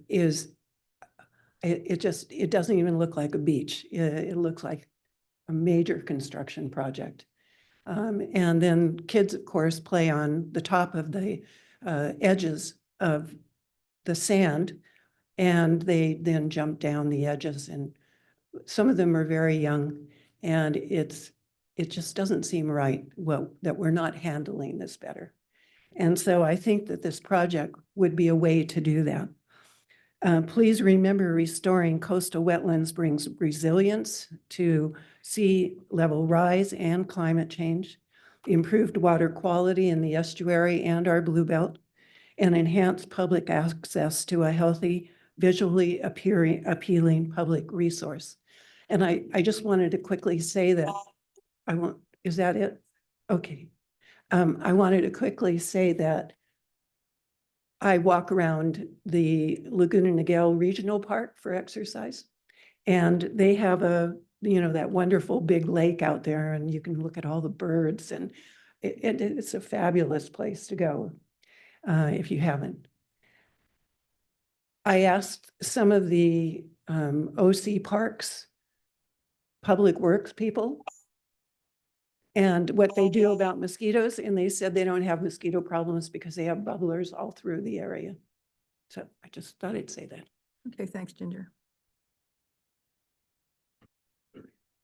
Hello, Council. I'm Adam Redding Kaufman, a local surfer and environmentalist.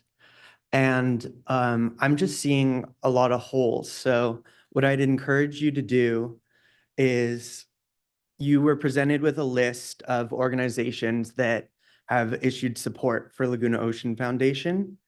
And let's, as the speakers go through to talk on this agenda item, let's check off each organization that shows up with a representative and issues their support. And then let's reflect on how many organizations they put in their report who ended up not sending anyone to speak at this meeting. That doesn't really add up to me. And the more you look into this creek and this issue and what Laguna Ocean Foundation is proposing, the more holes I find. So I was like pretty confused by some of the answers to questions. It seems like at the beginning we were saying that the flow needs to decrease, but then we were saying that the flow can remain constant and we can still have an estuary, but the creek is currently lined with boulders at the estuary zone right now. So how would the banks not erode if we removed the boulders? And I planned to talk about how this case wasn't ready for CEQA approval yet, and then showed up and found out that the city had already determined that. So I'm kind of just spitballing ideas to you guys right now because I couldn't talk about what I originally planned to. But another interesting part of this is that the Laguna Beach Historical Society has like 50 pictures of the creek between 1890 and 1920. And every single picture is different. Every single picture, the creek is in a different zone, is in some photos of the Thurston's home, it looks like there's no water running through the canyon whatsoever. So when they say that the creek, they're going to restore it to historical, I don't even think we have a clear definition of historical. The Thurstons, who were the first white settlers in Laguna, defined it as constantly changing. You know, they said 1 week our horses would have to swim across the creek and the next it was dry. So I don't really understand what feasible means and what historic means. And I think that there are numbers and I really want to see those numbers. Adam, you. can I ask a question for Adam? Yeah. What do you see as the discrepancies you're describing, other than the pictures you just mentioned of 1890, 1920, and the flow needing to decrease and there's discrepancy there? What are the others? Or do you have any that you can state? Yeah, and I really appreciate your questions because I've dedicated a ton of time into doing my own research on this. It seems like when they're in front of, when they need to like try and get a water agency or a board to change an action, they're kind of saying stuff similar to the surfers at this meeting, that it's polluted, that it's toxic, but then when they come and present in front of you, they say stuff like the creek's improving, we can do this, it's possible. So I see like this flip-flop where it depends on who they're talking to, what arguments they're using. And then some other things are like, it seems like we've been teeter-tottering about the flow, where sometimes it's that the flow doesn't need to change, and then other times it does need to decrease. It's honestly like everything. It's like that the creek is one body, but then it's, oh, we're only focused on the estuary here. Okay, thank you. Thank you.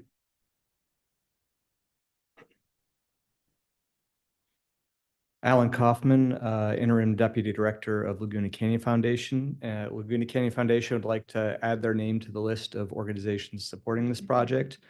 We've been working in Aliso Creek to improve habitat for over a decade now, and we've improved populations of the endangered species Least-billed vireo and the soon-to-be listed as endangered Southwest pond turtle. And we think that it's important for this project will be a critical it's the critical link between the green belt and the blue belt, and will improve habitat in all the areas. And I guess that's all I have to say. Thank you very much. Hi, everyone. Judy Mancuso, and wearing a couple hats, but one hat, the Environmental Sustainability Committee did support this unanimously.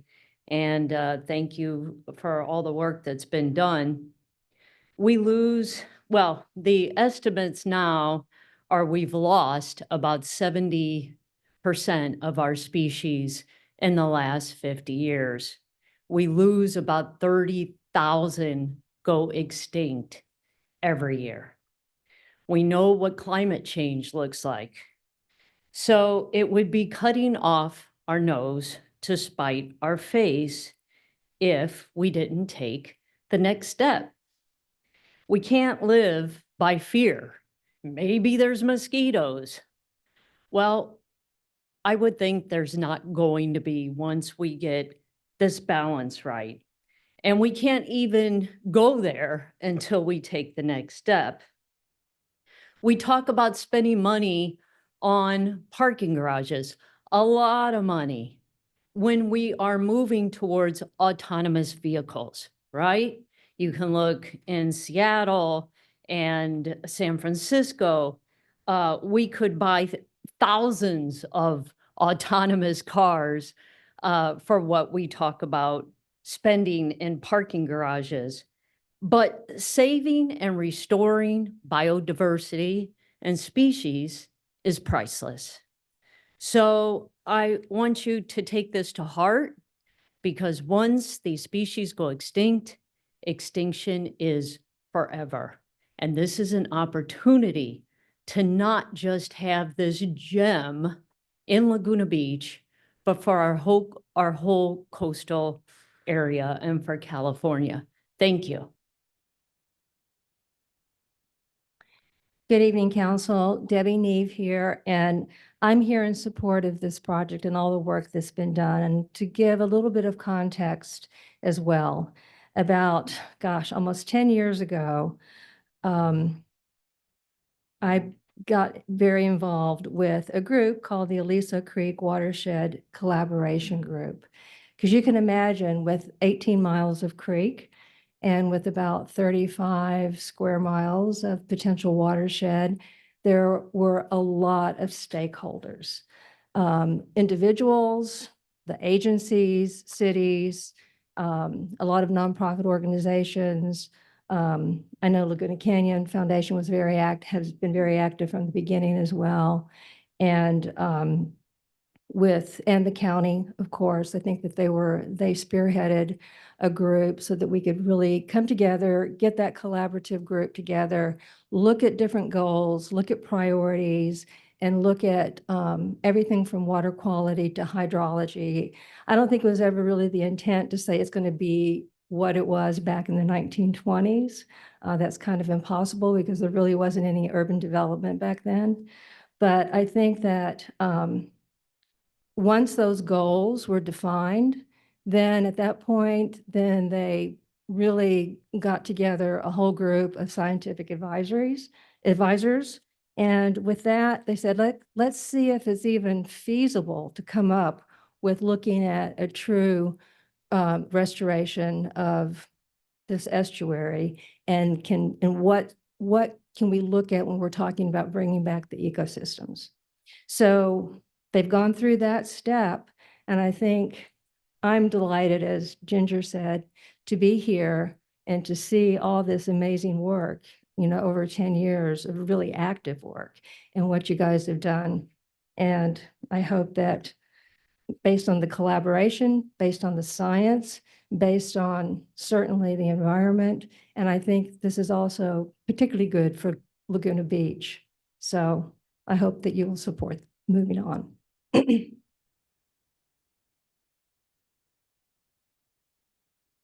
Good evening, you guys. Mark Christie, managing partner of the ranch, but I think even more importantly tonight, as a lifetime resident, on behalf of the ranch, we wholeheartedly support this project. We just think it's amazing. But as a lifetime resident, I love this place, the hills, the beaches, the coves, we all do. But one of the things that I'm most proud of, or some of the things I'm most proud of, are the blue belt and the green belt. And I look at Tony Eisman, and I know that the canyon wouldn't look the way it does today had it not been for Tony. So in that light, I want to thank literally everybody up there for all you do every day to leave this campsite cleaner than you found it. 5 of you are making less than minimum wage. based on the number of hours you put in, but you're doing it because you love this town. I didn't always agree with Tony, but I love her. And I don't always agree with you guys. But I would be remiss before closing if I didn't say that, you know, we all watch the TV every night. I watch the national discourse. It breaks my heart. It breaks my heart. And I used to feel very good that flavor, that discontent didn't seem to settle here in Laguna.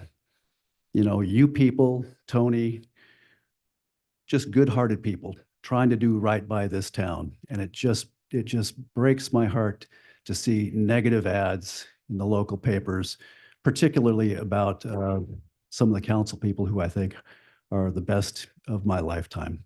So wanted to go on record for that. I wanted to go on record for supporting this. This would be a feather in Laguna's cap in terms of environmental stewardship.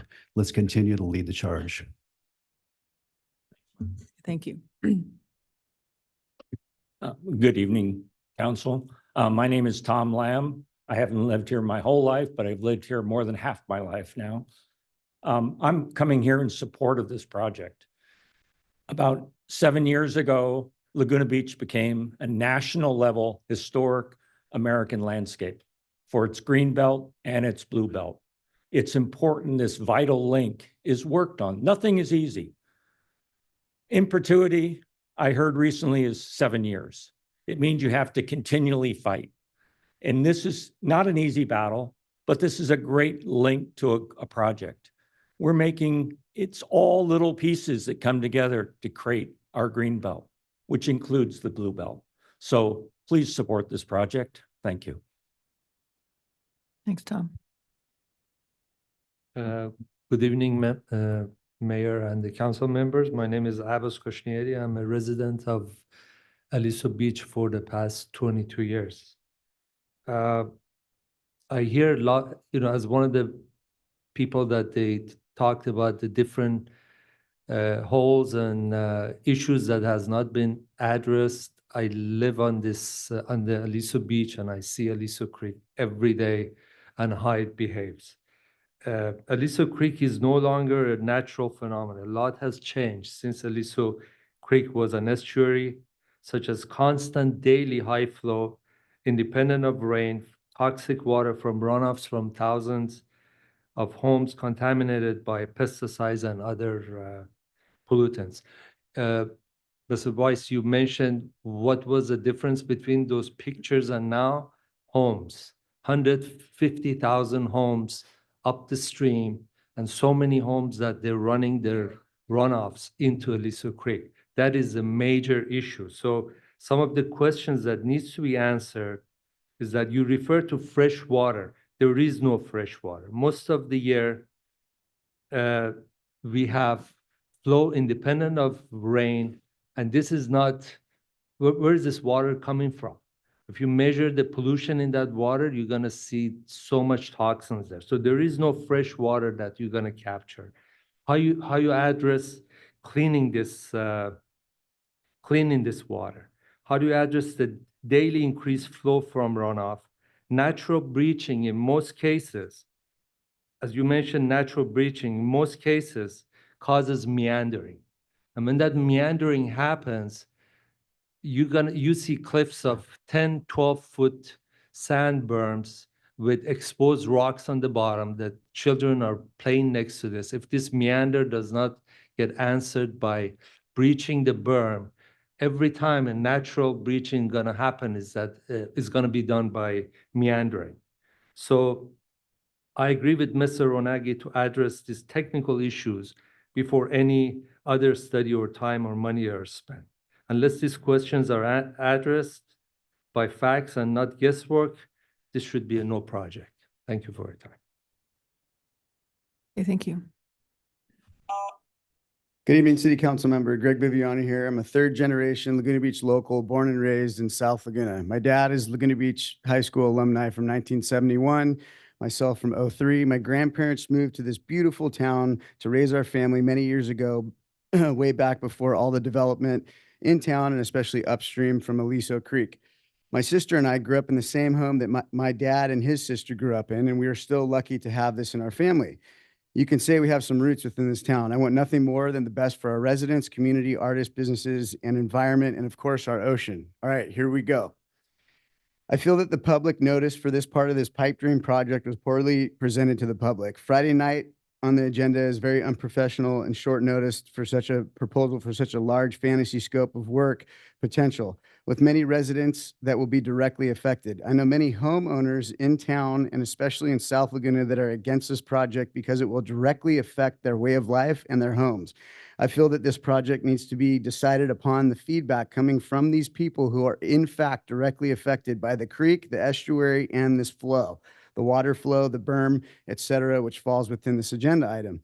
I feel that this project is asking for so much, not just the amount of construction, deconstruction, healthy tree removal, parking removal, a source of income that is already established, asking for money, time, efforts from city staff, agencies, and people that have nothing to do with our town that would have to be involved. And I say again, people who have nothing to do with our town, people wwho don't live here, who are not affected by this project whatsoever, not to mention all of the other and more important cost-effective projects we need in our town currently that I just heard during our master plan workshop moments ago.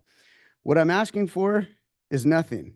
No money, no grants, no massive construction, simply a compromise to allow the wave riding community to breach the berm as needed, like we have in the past with the Orange County Parks Authority and the OC Parks or the OC lifeguards with no problems. I honestly feel that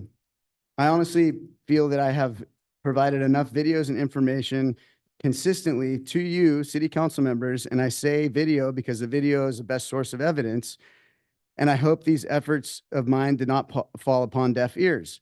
Break the berm, and when I say break the berm that holds this urban stagnant water runoff, the longer it sits, the more stagnant the pollution levels get. And lastly, I say, don't believe the lies. And the lies I'm referring to are coming straight from the other side, and they're biased reports and studies from organizations hired directly by the opposing side. Follow the money, and hopefully you will read between the lines. This is a massive project, and there's way more things that we can do for our town. Thank you. Thank you. Good evening, council and staff. My name is Cindy Love, and I'm here to support moving ahead with the scope of work for an environmental impact report for the Aliso Estuary restoration. Many things have aligned for this to be the right time and the right place for action, an opportunity that should not be missed. In the past, the creek and estuary have been bulldozed, filled, paved, channeled, built upon, used as a storm drain for untreated polluted urban runoff, considered as a potential site for a multi-story parking structure, and more. Now, however, many positive forces are in play. Local efforts continue toward reducing pollution and volume of water in the creek running off into the ocean. The ownership team at the ranch, where visitors enjoy the resort's beauty and tranquility, are strong and proactive environmental stewards of the land and creek throughout their property. The city has taken over Aliso's beach, parking, marine safety, and facilities. Laguna Ocean Foundation pressed ahead developing a plan and proposed program for the estuary stretch between the ranch and Aliso Beach. That plan is supported by a long list of state and federal partners, NGOs, environmental organizations, residents, and local businesses. All of this has led to a newfound public enthusiasm in Laguna to embrace the potential for Aliso's estuary, an unappreciated gem in the rough, to be restored as a functioning estuary, and for it to become a destination, a centerpiece connecting wilderness greenbelt spaces to Laguna's blue belt, the Pacific Ocean. The restored Aliso estuary will be a place for all to enjoy and become a source of pride. I hope that you will take the opportunity now at hand for generations to come and for all of us, and approve the scope of work for NEIR. Thank you. Thank you, Cindy. Good evening, council. My name is Gail Waite. You are already in receipt of a letter from me as president of the Laguna Canyon Conservancy We are in support of moving this project forward and hope you will approve that this evening. We received no funds or support for lending our support to our fellow environmental group, the Laguna Ocean Foundation. I'd like to also address the council as a 40-year resident. I can remember one of my first trips out to the Aliso Creek area in around what was then Ben Brown's. I remember being bused and shown a number, the whole town was bused to go see these giant condo complex that was going to be developed in place of where the ranch is now. And looking at the creek, we were told how, horrible, polluted, look at what it's doing to our environment. And so, of course, everybody was not, happy to see this. I'm so impressed. I mean, yes, we have many projects in town to spend money on, but we don't have our environment, ecosystem. Doesn't matter how many parking structures we have, does it?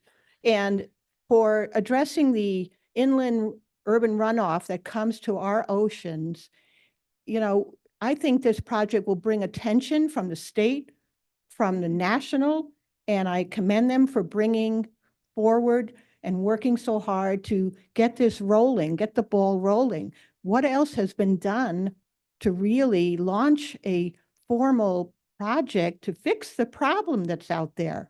And so I think carry on. Let's keep moving forward. Yes, the details need to be resolved, but let's make this a project we all can support, and it will be beneficial. The inland people get to come and use our oceans. They'll be cleaner.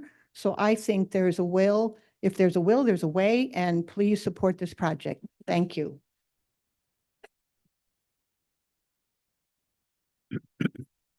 Good evening, Council. My name is Paul Nordi. I'm a 30-plus year resident of Laguna Beach. Our home is closest to the creek on the south side, about 300 yards from the ocean. We look down on the creek and, like many speakers here tonight, also monitor what's going on there. I'm the president of the Surf Industry Members Association Environmental Fund. I have held that position for 25 years. We have raised millions of dollars for anywhere from 15 to 20 environmental groups. I'm pleased to see someone here from Coastkeeper tonight, and they're one of our beneficiaries. And we're also supported by Oceana, the world's largest ocean advocacy group. I'm on record as saying that when a city gets the opportunity to restore a natural habitat, they should grab it with both hands in the interest of the community. But when a city gets a chance to restore a working estuary, they should rejoice at their good fortune, particularly here in Southern California, where we have climate change is real. We have oceans rising. By 2050, the ocean is going to rise another 10 inches. Many of you are aware of the problems that are occurring south of us from Beach Road and all the way down through Oceanside. Laguna Beach on Sunday, 0 swell. You could not have walked on the beach from Victoria to Sleepy Hollow, to Clio Street. It'd be impossible for you to walk on the sand. I'm surprised that, and I'm fully supportive of the work that Laguna Ocean Foundation have done. I'm fully supportive of moving ahead with an EIR. I think that one of the things that will come out of it is going to be the potential benefit of a working estuary in terms of sand retention and sand creation. And this city is going to need it. The homes, one of the gentlemen speaking here tonight spoke about his home. His home won't be there in 2050 unless something is done to retain and preserve sand along our coastline. The other thing I'd like to say to surfers, I'm a lifelong surfer. I've surfed all over the world. Working estuaries are incredible wave-creating organisms. You get a sand feather when the creek flows. You get a sand feather on either side, creates world-class waves. And I think that I think that could be beneficial for the surfing community of Laguna Beach at large, not just a few who like to ride a standing wave, poor quality, for a limited amount of time. I support the work that Laguna Ocean Foundation have done. Thanks so much. Thank you, Paul. Good evening, Council. Tom Osborne. I live 6 blocks above the Community Garden Park, south end of town. And I strongly support this project. I want to see council move forward with NEIR. I think this project reflects the values that brought my wife and I here 50 years ago to this town, the environmentalism. It's here and it's in this project. It's in spades. It's in the DNA of this town. We should go forward with this. I think it will send a message, as one of the earlier speakers said, it'll send a message to our surrounding communities about our values, our Laguna values, our stewardship, and what can be done to restore what is basically a pretty blighted area, watershed. My only caution would be that we don't allow for this project, which I think is brilliantly conceived, to become somewhat of a redevelopment project. It's a restoration project. That's what they're rightly calling it. And that's the way I want to see it. I'm not in favor of an amphitheater. I'm not even sure about the interpretive center that they have in mind. But I am very sure that this restoration project should go ahead. It's who we are, and this would be one of our finest moments.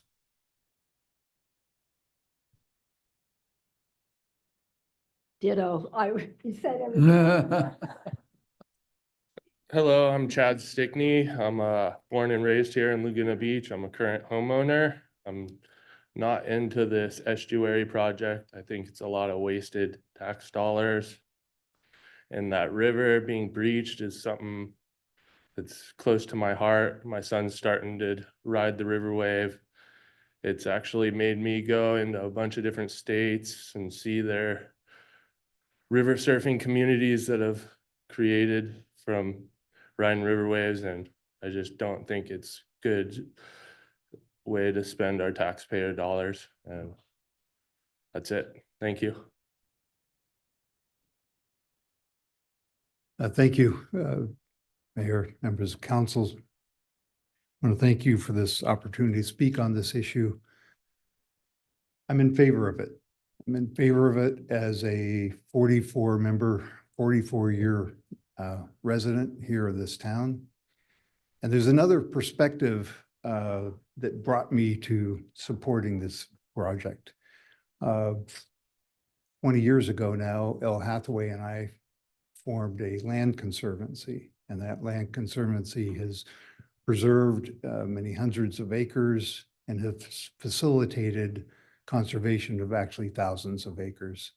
We currently have 5,000 acres in a pipeline of land to be conserved. Like this project, we're not always sure where the money's going to come from. We're not sure of the total outcome, but it's a good and right thing to do. And it's from that perspective, it's mainly in land, upland properties, that I realized in looking at this more closely, what a gem this estuary is and can be. And it's unique, and we should protect it. And I urge you to move ahead with it. Thank you very much. Thanks, Ed. Guess I'm the last one. Mike Mariner. I'm inspired to speak tonight by my 12-year-old granddaughter who puts on the annual Aquagrom now. She surfs and skimboards, and we're part of that surfing community, but she's very inspired to restore biodiversity. She's learning all about the science. So I'm just going to read something real brief here. Laguna Beach has made incredible strides in preserving and protecting our natural environment. We've saved the canyon, preserved the green belt, and protected the blue belt. Tonight, this decision before you presents the opportunity to complete this vital puzzle by restoring the Aliso Creek estuary, a critical step toward protecting and restoring all biodiversity in our community. The estuary is the missing piece in this larger ecosystem puzzle. Estuaries are essential hubs of life, connecting the land and sea and supporting a wide range of species, from microorganisms to birds, fish, and even us. This interconnected system cannot thrive if one piece is missing. By restoring the estuary, we will create a healthier, more balanced ecosystem where all species can flourish. This isn't just about cleaning up a wetland, it's about ensuring that wildlife corridors we've protected, the open spaces we've cherished, and the watersheds we've secured all work together to sustain biodiversity. Healthy estuaries are the cornerstone of this effort, ensuring clean water for both marine life and humans who call this community home. By restoring the Aliso Creek estuary, we have the chance to complete the vision we've worked so hard to achieve. We've protected the canyon, the green belt, and the blue belt, and now this final piece will ensure the future generations enjoy the same vibrant, thriving ecosystems that we've been committed to preserving. With over 70% of estuaries converted to mostly concrete storm drains or too polluted to sustain life, the council has the opportunity to take this next step to complete the puzzle and protect the biodiversity that sustains us all. Thank you. Thank you. Good evening, Mike Beenan with the Laguna Blue Belt Coalition. I want to thank all of you for wading into this issue. For the community of South Laguna, this has been a 30-year project. We began the first 10 years educating people that urban runoff is not a good idea to go to the beach and go into the ocean. We spent the next 10 years developing methods to remove the excess flow from Aliso Creek. And now we're spending this past 10 years trying to get it implemented. We will not give up. And I urge you to proceed with Laguna Oceans Foundation's project.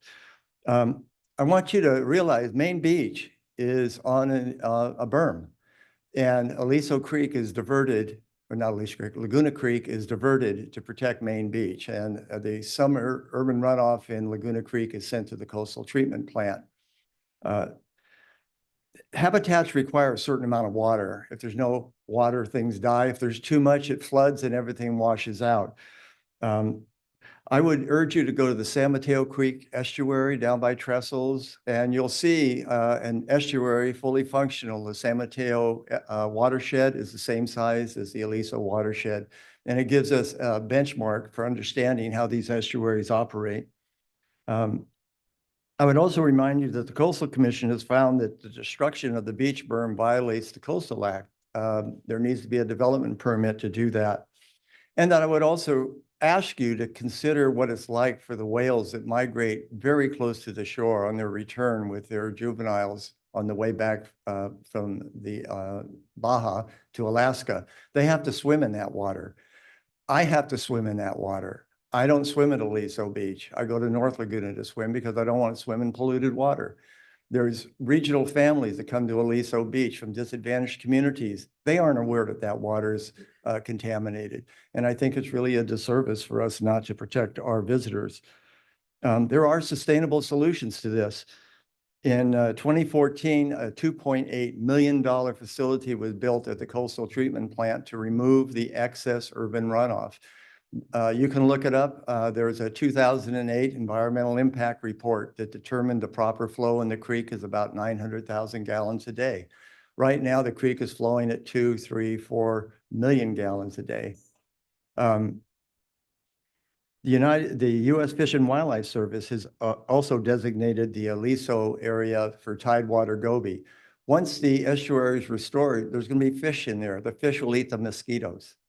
As Ginger said, we go to the regional lake up in Laguna Niguel. There's not a mosquito problem up there because it's fully restored. So I would urge us all to work together to bring the lagoon back to Laguna. We can still have fun. We can still surf in safe, clean water. So thank you all for your dedication to our community and hard work. Thank you.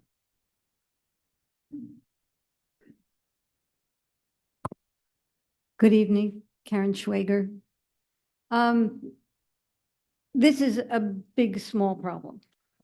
And that is when Laguna starts to develop or clean air or clean up areas, there's an influx of curious people. Now, I'm not against visitors to Laguna Beach, not at all. But what I'm concerned is the enhancing of this area if the project goes through. And all of a sudden, we're going to have signs there, and we're going to have parking there, and we're going to have information centers, and you're going to be taking away some of that beautiful park area. And I think that's wrong. I think a restored habitat should be a quiet area. It should be a place where people can visit and appreciate the wildlife, not disturb it, not overproduce it. So so I'm with Tom Osborne. I really think that if we restore it, let's restore it and let it be. Let us visit it as it is, as an estuary, not a zoo. Thank you.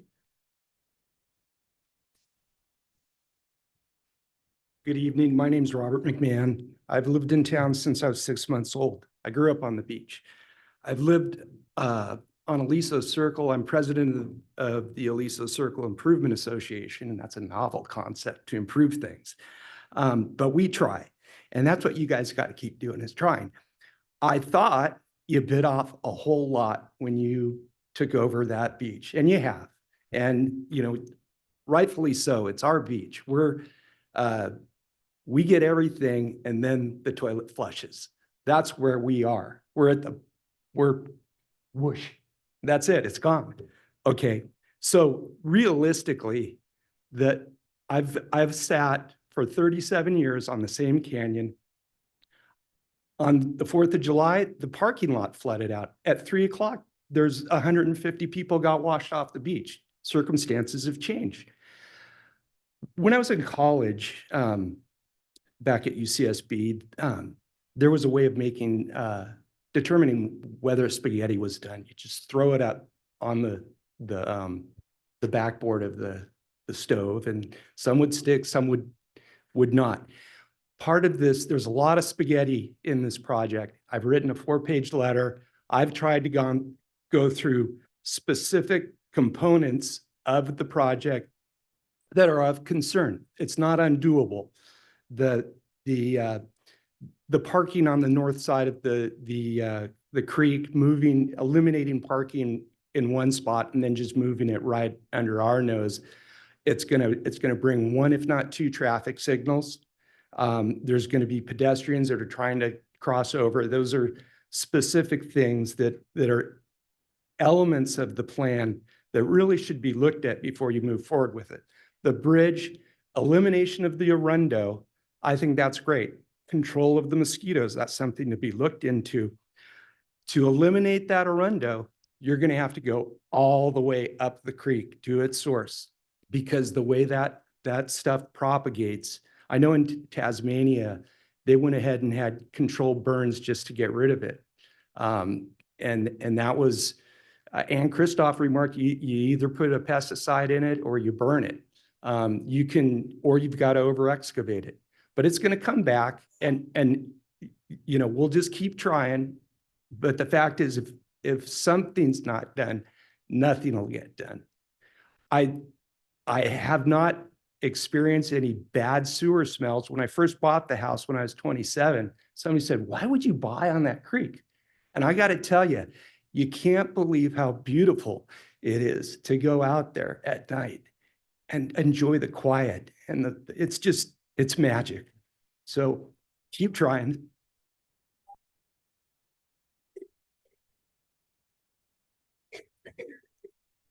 Good evening, Mayor Kempf and council members. My name is Ray Heimstra, and I'm with Orange County Coastkeeper. And Coastkeeper is proud to join the State of California Coastal Conservancy, the Coastal Wetlands Recovery Project, U.S. Fish and Wildlife, and so many others in supporting this project going forward. And pulling all of this together just shows how important this is, not only here locally, but to the state and to the region. So there's so many benefits to this project. We've got endangered species that are going to have new homes. There's a big emphasis on water quality. Hey, I'm coastkeeper. We're all over that creek and we've been working on it. We're going to keep on working on it. Wetlands are documented. There's so many studies on that they clean up water. So that's another step we're going to do. So, I don't want to belabor. You've heard a lot of stuff, but we strongly support this project. It's great for Laguna, great for the state. And I just want to see you take the next step moving forward on this. And then we're going to get a lot more questions answered and we're going to do a lot more talking about it. Thank you. Okay, thank you. Hello, Mayor Kemp and Council. Joanne McMahon here, residing on Aliso Circle on the north side of the creek above the proposed project. I don't typically like to read to an esteemed group like you, but I had a long day at work, so I'm going to do some reading rather than speaking at you. I think you all know how passionate I am about this creek, canyon, beach, and the entire area that I call home. In theory, what a beautiful concept. In reality, I have my doubts. I addressed my concerns in my letter to you about vector issues. I try to stay pretty tight with the guys on our route because we have a mosquito problem and it's not anything to be taken lightly. Somebody spoke earlier, kind of like mosquitoes, big deal. It is a big deal. Sometimes I have felt I'm being told the truth about the issues coming off the creek from vector, and sometimes I do not. So berms, stagnant water are very sensitive topics for me. There are so many evenings I can't even eat dinner on my deck because I got eaten alive by mosquitoes. And I firmly believe they're coming off the creek. I even had one of the guys on Vector came to visit me a few years back, and I had bites all over my legs. And he was like, what? And guess what? They brought a boat up at dawn and fogged the creek to get rid of the skeeters. So it's a serious issue. Parking, a reduction in parking is simply, in my opinion, unacceptable. Again, covered in my letter. For goodness sakes, we had breakfast at the ranch this weekend, and 3 of the folks on the wait staff told us they all park in the beach lot. So this estuary plan shows that whole, inland beach lot wiped out. So we're going to wipe out parking. I'd like to move a little deeper into my reference on this project being an attraction. With reference to a visitor center, an amphitheater, it just doesn't feel purely ecological to me. It feels pretty commercial. It does not seem to protect our quality of life that we have cherished for so many years. I know the goal is to kind of stroke the feel-good eco groove, but I'm not necessarily buying it. Less parking, more tourists, I see it as a liability. You've got more people, more pedestrians. It's already such a dangerous area on PCH. And I've spoken about this to you guys before. Another concern I have, am I done? Yeah, okay. Thank you. I also have had a long day at work, so I'm going to read at you. I apologize. Good evening, Council. My name is Kate McMahon. I hold a degree in civil engineering from Cal Poly San Luis Obispo, and I'm currently a pre-construction manager with the Austin Company, a fully integrated design-build firm. In my role, I work closely with engineers and architects to plan, estimate, and manage early stages of complex projects, ensuring that they're set up for success. And through my work, I can tell you that I have a thorough understanding, and I can say the proposed changes to Aliso Creek are not just ambitious, they are incredibly complicated, costly, and likely to be riddled with unforeseen issues. Projects of this scale often encounter challenges, some that lead to environmental impacts, escalating costs, and complications, rather than solutions. My connection to Aliso Creek goes beyond professional interest. I grew up right above the creek and spent my childhood enjoying the beach that it flows into. When the Thurstons first arrived as the first settlers, they encountered Aliso Creek in its natural flowing state. The historical records suggest that the creek did not maintain a substantial flow year-round. It was a dynamic system that ebbed and flowed with the seasons. It was never a stagnant, backed-up body of water.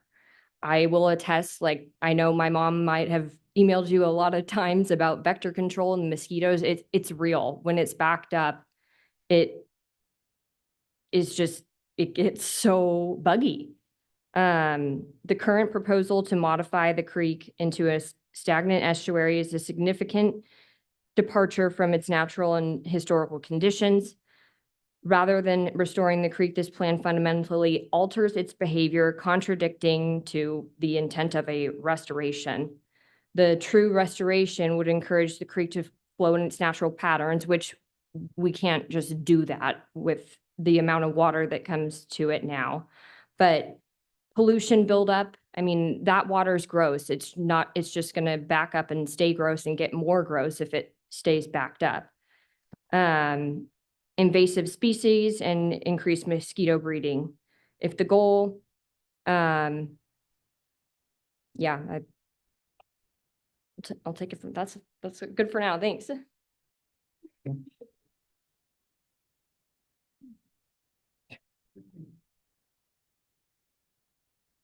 Well, Adam Kaplan, I've lived here, well, a long time. I remember many decades ago that there was a plan to make settling ponds to take the runoff water, and they had 3 of them. One of them was primary, where they had special microorganisms. Second one, they had fish and plants, and the third one was drinkable. Now, I don't know what happened to that. I know that the city, the county, the state, and the federal were at one point going, this is a great thing to deal with the runoff. This is beyond our scope since it's out of the city, but I don't know if there's any way of talking to somebody and trying to find out if that's a possibility still, because it was natural and not cement. So I just want to say that. Thanks. Okay, thank you. Anybody else? Okay, I'll close the public hearing. Thank you for your input. Council, who wants to start? I'll start. I think, first of all, thanks for all the input. I mean, really good input all the way around. I think that looking at what staff's recommending to us tonight, is right on the mark. I mean, there were a lot of probing questions from the public and from other council members, but let's look at what we're being asked to do, which I think is really pretty straightforward. We're asking to authorize the Laguna Ocean Foundation to submit a design review application. That's going to give us all the technical studies that Jennifer spoke to, compiled and in one place, so that everyone will have opportunity to review those at the next step along the way. So that sort of addresses Alex's point. Secondly, it's just to prepare the scope of work for the EIR, which we can then look at and, determine. We're not even voting to move to do an EIR. We're just saying prepare the scope. And I think those two go hand in hand, creating the design review application with all the technical studies and preparing a scope of work. And that's the next step in educating all of us, us and the community on this project. And then we'll decide from that point, okay, is it worth taking the next step or not? And we'll weigh it and balance it. And I'm sure there'll be another evening, probably longer than this evening on that one. But I think staff has created just the right recommendations for tonight. There's no request for additional city money tonight. So all of this is going to be on Ed and his team to get together. The only thing we're being asked to do is waive a design review application fee of about $11,000. So I'm going to strongly support the recommended actions. And I think, we don't need to get into a lot of the technical discussion because so much of that's going to come together in what the applicant and our staff will work on in the next 5-6 months.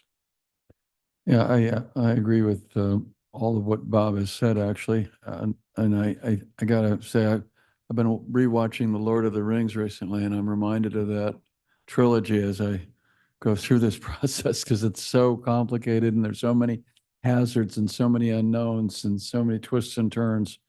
I don't know what they'll be in the future, but Bob said, it's not whether we should restore the estuary tonight. It's a question of the scope of work and getting to design review to answer a lot more questions. And I think the public has been very forthcoming in both support and objections, and the objections are also valid. And there are questions to be answered, some of which may not be able to answer completely. And EIR will eventually assess all those positive and negative impacts of restoring the estuary.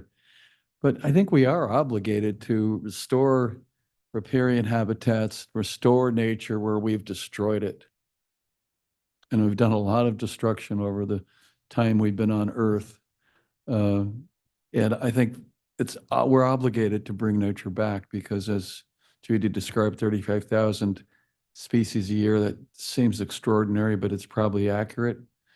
And so I am supporting this tonight fully. I think all the questions, I still have a lot of them myself, and I've been skeptical of the project, and Ed's been kind enough to spend a lot of time educating me.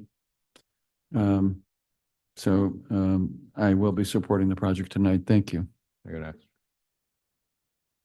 Yes, so I agree with what Mark Christie was saying about, and I think I said this the last time because I rewatched our meeting from January, that the Blue Belt and the Green Belt, that's what makes Laguna Beach unique. So any project like this certainly demands our attention. And I feel like over the past couple of days, I've spent way more time reading about this estuary than I've ever wanted to know about an estuary. But I really am grateful for everyone who's spent so much time to get this point to where it is today. I don't think that any of us can be proud of the current Aliso watershed and the amount of pollution that's coming out of it. And it's not in line with our values of sustainability. It should have been addressed years ago. It's really hard to watch when you see the kids playing in the water right there. And related to this, earlier this year, the grand jury did a study on South Orange County, the South Orange County Wastewater Authority. But on the broader question of water in South Orange County, they talked about how dysfunctional it is. And I've been seeing that in the past less than 2 years of being involved with all this. And I can't imagine, I think the Aliso Creek watershed, and by extension, the estuary, is really, I mean, I don't know, Ed, how you've dealt with this for 15 years of all the different infighting and fiefdoms, where everyone is just so kind of looking to blame other people, and they're not taking responsibility for how we can actually come up with a regional strategy for how do we reduce the amount of runoff going into the ocean, while also how do we create local water supplies. So I wanted to say that. And yeah, to a lot of the points today, there are so many levels of government involved. It's very easy for them to blame other levels of government. And I think it's almost impossible to hold anyone responsible for the failures that have sort of been pervasive over the last decades, involving, not just the Aliso Creek watershed, but I think just in general, what's been going on in this area related to water. And it clearly makes the case for the essential role that regional cooperation plays in solving a regional problem like water, because it really doesn't matter. Lines of governance don't, city lines don't matter as it relates to water resources. So fundamentally, that's the biggest flaw, is that this is the Aliso Creek Estuary project, and its success and arguably its feasibility depends on the cooperation of too many government agencies to even keep track of, right? I can't even, I don't know if I could come up with a list of every single one that would be involved, because I think there's probably more than a dozen who are involved with it. And so, I mean, there's one argument where you could say, oh, that makes this, we shouldn't do anything about this. We should just sort of put our hands up at the air and complain about it. But I really believe that ocean quality in our ecosystems should not be compromised by bureaucratic infighting. And, a lot of the speakers were right. A project like this, there's going to be so many complications and, issues that come up. So I agree with that. Laguna Beach, we have not been a good player at the regional stage in general, maybe with the exception of Elizabeth at the council level. But I really don't think that past failures to advance regional solutions do not preclude future success. And I really think right now there's so many unprecedented opportunities. The first is, and this is really, I've been involved on the ad hoc, but it's mostly Bob and Gavin who've been working on this agreement that'll get $12 million for the coastal treatment plant from Molten Niguel Water District. A decade ago, we were in litigation with Molten Niguel, and now we're collaborating on win-win solutions to be able to, upgrade the coastal treatment plant, which could involve increasing urban runoff capture, which to me, that's actually how we're going to be able to reduce the amount of runoff in this creek.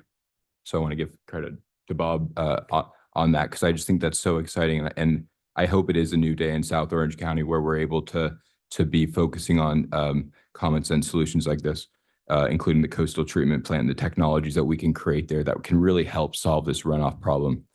So investing in the Aliso Creek watershed is critical, and I'm all in on that, and I'm all in on figuring out how we can align our plans with the coastal treatment plan, the upgrades there, with kind of a broader regional strategy for this watershed.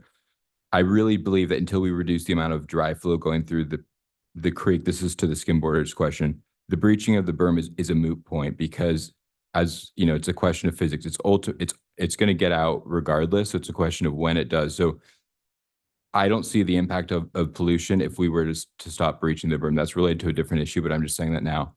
But if we were to succeed in reducing the runoff, berm breaching would not be the same during dry times, but I think all the skim borders would be happy because our ocean water would be a lot cleaner than it is today. That's just a fact. So the question before us is whether we should initiate the EIR process.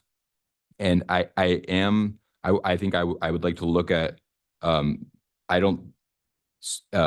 I think there's more things that need to be done for that. I'm in favor of the technical studies that Jennifer alluded to, and I'm in favor of getting the sign off on the site plan from SACWA, South Coast Water District, and all the other agencies that their sign off.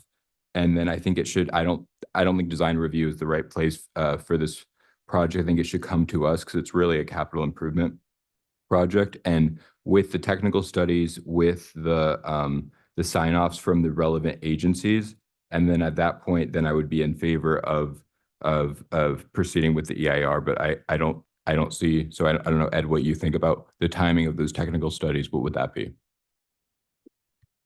I think the technical studies that Jennifer identified are certainly within reach of the time period that Jeremy identified for our process. So it seems to me that those technical studies and the signatures that you're looking for from those agencies would come to staff when we submit the application. So I think that that's consistent with staff's recommended actions, that we'd bring those things to staff.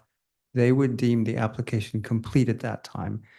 Once they deem the application complete, they would develop the scope of services. So this seems to wrap together in my mind, I think, procedural. I think an easier way to go about this is, because I mean, deeming an application complete makes sense for like a design review project, but I don't see that. I think here there's some really high level questions that I'd like to get the answers for. So instead of, can it come to us before we have staff spend any time on the EIR? They're not going to spend any time on the EIR. They're going to develop work. They're going to just develop the scope of work for the EIR. But that's time, isn't that time? So yeah, I guess I'm okay with that. I'm okay with I don't want to spend money on it until we can see all these studies, these technical studies. You don't have any skin in the game right here on the scope of work. That's going to be done to determine what's going to be studied on the EIR, what's included. Yes, but what we just talked about was the technical studies that are the precondition for We the haven't talked EIR. about that. You have. No, that's what staff. You've asked them about that. They're not necessarily supportive of technical studies aside from the EIR, are you? I thought we just said that those technical studies would be the precondition for the EIR.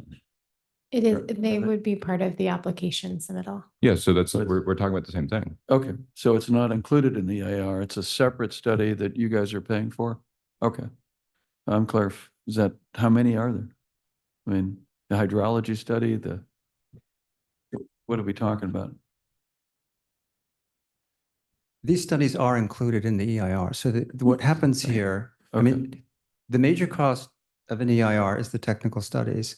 We're doing a lot of those technical studies now. They would be peer reviewed by the city and presumably become part of the basis of the EIR. Okay. So some of these studies we do in advance because they inform the project design, and we're doing a lot of the work to answer the questions that have been raised tonight. But The checkpoint, the first process checkpoint is to provide the studies that Jennifer has identified. They evaluate them to see that they are adequate for the CEQA process. And then the CEQA process is addressed by developing a scope of services. Is that more or less correct? But I guess I'm talking about the project design, that those feasibility studies are necessary to inform the project design. Right? Like about the berm, and those are project design questions that need to be answered before we have a project, and you can't do an EIR without having a project. In most instances, the project design, the actual detailed site plans go hand in hand with the production of the technical reports. It's not often you have a full set of plans and the technical reports without revisions. Absolutely. But I'm saying these fundamental questions that we talked about in January, those inform the project design. They could. I think maybe what you're also asking is, will the technical studies answer the questions? Well, it sounds like they will, because we don't have or I don't know. What do you think, Mark?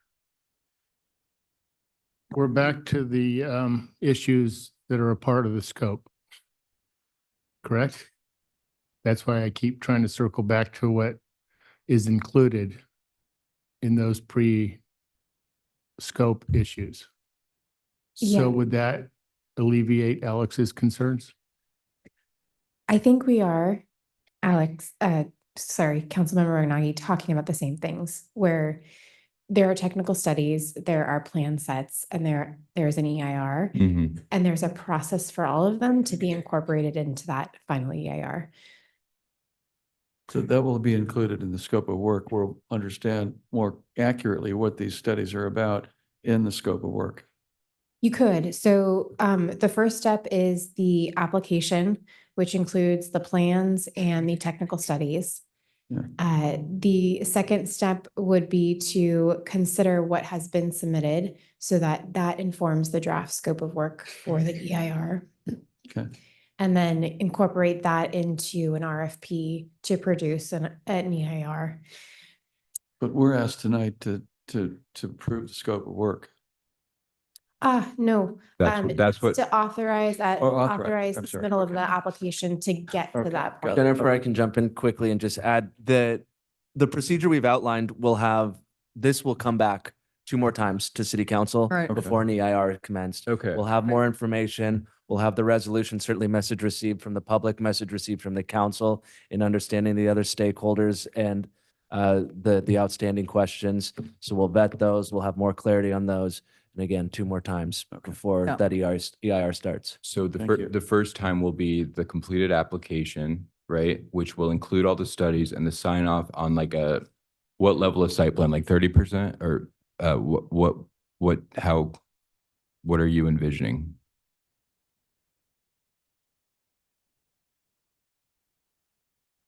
It's more than a concept, right? Right. We're crossing the threshold from concept to project at Right. this point. The problem that I have is that we were here in January and we talked about getting the answers about this technical stuff. And I don't want to be in the same place in 4 months that we are now, where we don't have the answers and we don't have the sign off from these other agencies. And Mayor Pro Tem, I'll take responsibility for that. I'm sorry, I misdirected the team on that part. Message received, and we'll make sure that when we come back next time, we'll have addressed that concern for you. But I don't want it to be a plan to do a plan for future interactions. I want to actually see them approve the site plan, because that is the key question. They would need to sign the application, would indicate that approval for a site plan. Got it. They being those agencies, other agencies that own the land. Can we just be clear on this? I think if it's about approving the site plan for CEQA review, that's what we anticipate and that's what we think the requirement is. But approving the site plan, they will not do until CEQA happens. No, but when they're the owners of it's, because I get what you're saying, that typically it's going to inform the project design is how you interact with them. We believe we've interacted sufficiently to know what their staff will tell the board. We don't intend to address their board until we're in the CEQA process. And that's we have addressed those boards before, but not with a process, not with a project. We have to have a project to present to those boards for them to consider. Alex, I- are you concerned with the design details that would be in a site plan, or are you concerned with ownership issues that are identified through the site plan? Both. So I Don't the believe- other agencies have to sign off on the application? Didn't I hear Correct. that earlier? Yeah. I I mean, do, and if I could just so- clarify that that's authorizing the submittal of the project. It's So, So then what- so I think if we get a design, if we get completed application, we're going to have the other property owners are going to have the studies. It can come back to us. We're going to have everything we need. Yeah. So to go the next step. That's the intent. And then we would decide, we would Then we decide on the proceed scope. about the EIR. We decide on, we agree on the scope. We're Yeah, good. and then, Yeah. okay. Yeah, agree on the scope. Yes, yes. Well, Okay. I'll make a motion if I can to. Can I ask one Sure, more go question? ahead. Little late. It's a bit unrelated, but related, and it came up quite a few times in public comments. Having to do with the cost, assuming the project was approved and went forward.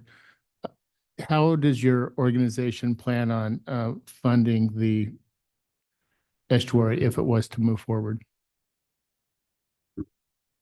The implementation side, the construction itself. Once we have a project and once it's gone through CEQA, then we can start to apply formally for grants to construct the project. Our belief is that of the 18 agencies working with us, there are a couple, 3 that are very interested. And I think you've seen that indicated in some of the letters you've received. So we believe that the construction side and the long-term implementation are very fundable from outside sources. Thank you. Just, I want to make a couple comments. One, I want to thank Bob for working on this and also with the piece, the SACWA piece, which is sort of unrelated, but there's a good tie-in. So I want to thank you for that because it's a lot of work that he's been doing. I just want to make it clear to everybody. So, Bob, do you want to make a motion? George made the motion. I'll second it. What was the motion? I didn't hear the motion. No, it's just to move to recommended action based on the staff report. So that's all. Yep, I think I would second that. Okay, all in favor? Aye. Aye. Are you in favor, Alan? Okay, okay, thank you. Okay, you can go now.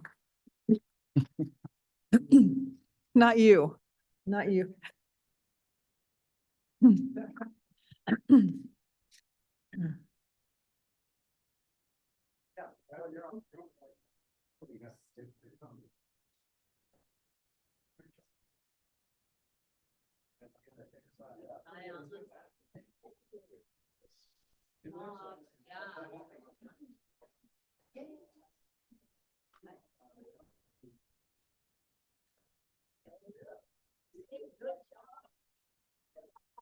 You're like, ditto. Yeah, good job, good job. Tom, great job. Oh, yeah. Yeah, thank you. We'll talk tomorrow. Yeah. Take care. Take care. Thank you. Yeah.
Thank you all.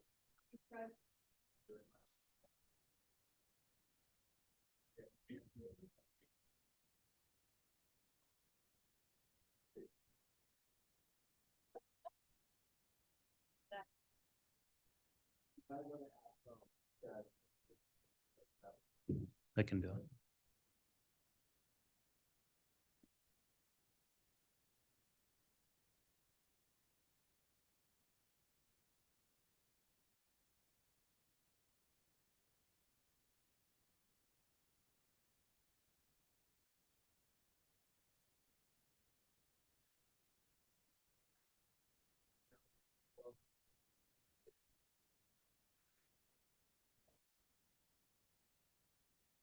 Okay, let's get started. We get out of here. Seriously, let's move it. Okay, item 13, which is cooperative agreements with Orange County Transportation Authority for Project V funded transit programs, and I will turn this over to Felici. Thank you, Mayor Kempf. Good evening, Council. Michael Litchi, Director of Transit and Community Services. So I do have a brief presentation prepared. If in the interest of time you would like me to not go through that, I'm happy to do that as well. But otherwise, I can provide just a brief overview of the grant and the actions we're requesting tonight. Let's do the brief overview if everyone's okay with that. All right, I'll go right into it. So as a little background, you may remember back in January of 2024, you directed staff to submit 2 applications to OCTA for Project V funding. That's the through the renewed Measure M half-cent sales tax program to fund some transit improvements in the city. And we were very happy to report in September that OCTA awarded full funding for both of the projects that the city submitted. And I would like to just recognize before I go on 2 members of my team who are here tonight and have learned a lot about estuaries in the last hour or so. Our senior analyst, Nabila Guzman, who took the lead on preparing the application to OCTA, as well as Andre Chisholm, our transit supervisor. So I wanted to recognize them for their efforts. So as part of the grant award, OCTA will award to the city $7.2 million over the next 7 years for 2 transit services that I will talk about briefly. And it's worth noting, I think, that though the city of Laguna Beach didn't receive the highest grant amount, we did receive the highest grant amount per capita of any city in the county that applied for this program. So we were very happy with that result. And this program does supplement 2 existing Project V grants we already have for our summer breeze and off-season trolley services. So the 2 services that will be funded, one is on the trolley side. So this will continue the existing service that we have during the non-summer season from September through June. That runs on Friday night, Saturday, and Sunday, and it'll have a stable funding source for that service through June of 2031. But as part of the application, we're also able to ask for some additional services, including increased frequency of the trolleys on holidays, so the Monday federal holidays, as well as winter and spring breaks along Coast Highway, and some additional service from Lot 16 over the Act 5 lot during the Sawdust Winter Fantasy Festival and those Monday holidays as well. We're also able to extend our very successful Summer Breeze service, which runs from Irvine to Laguna Beach during the summer season. So that service will continue through June of 2031 as well. We also received funding to start that service earlier on Memorial Day weekend. Typically, it started just before the beginning of the Sawdust Festival, and to expand the service from 3 days a week to 4, and provide more additional third trolley on Saturdays and Sundays for increased frequency. And then finally, on the trolley side, we received grant funding for our Winter Express service, which we started as a pilot about 2 years ago. Operates in a similar manner to the Summer Breeze, but during the Sawdust Winter Fantasy Festival, allowing people to park for free off-site and take the trolley in to reduce some of the traffic on Laguna Canyon Road during the 5 weekends of the Sawdust Winter Fantasy. So previously, the city funded that service directly, the cost sharing with the Sawdust Festival, and now the grant will help pay for that. And probably the most anticipated service that is new that is funded through this grant is an expansion of our Laguna Local on-demand service. So we, and I think many of you on the dais, have received a lot of input over the last year or so from residents who live in the north end of town off Laguna Canyon Road and El Toro Road about the lack of city transit services. So we had a town hall meeting back late last year to speak with those residents and get their input on what sort of transit services they'd like to see. We thought an expansion of the Laguna Local service would be a good complement to the existing OCTA bus that runs on that route right now, which doesn't fully serve resident needs. So we got a lot of good feedback from residents that informed this application. We also got a lot of support letters, I believe about 22 support letters from residents that we submitted with the application, which I think really helped to push this over the finish line and got OCTA to ultimately agree to fund this program, which I think they're a bit hesitant to at first because they already run a bus service on that same corridor. So the expansion of Laguna Local will start initially with 13 pickup and drop-off locations along that route, including serving the Laguna Autobahns and the Artisan. And those vehicles will then take people to downtown where they can connect with the trolley service or other Laguna Local routes. So we're hopeful to begin this service if you approve tonight in early 2025. Some of that will be dependent on vehicle availability. I did list the hours that service is proposed to run, which mirror the hours that we're currently operating the local service in the rest of the city. And then in terms of budget impact, so while the grant funds are significant, they do both come with a local match requirement. For the trolley services, we have a 11% local match. So the numbers on the slide here represent the total numbers over the 7-year period. So the city's contribution for these services will be a little over $600,000, with OCTA contributing the other $5.2 million. For the on-demand service, the requirements were a little bit different. The maximum grant contribution was 50%. So 50-50 was the match for that service. So the city's contribution is higher for that program than the trolley service, just because of the requirements of the grant. But we're still getting half the cost of the service paid through a grant that otherwise would have had to been paid fully by the city.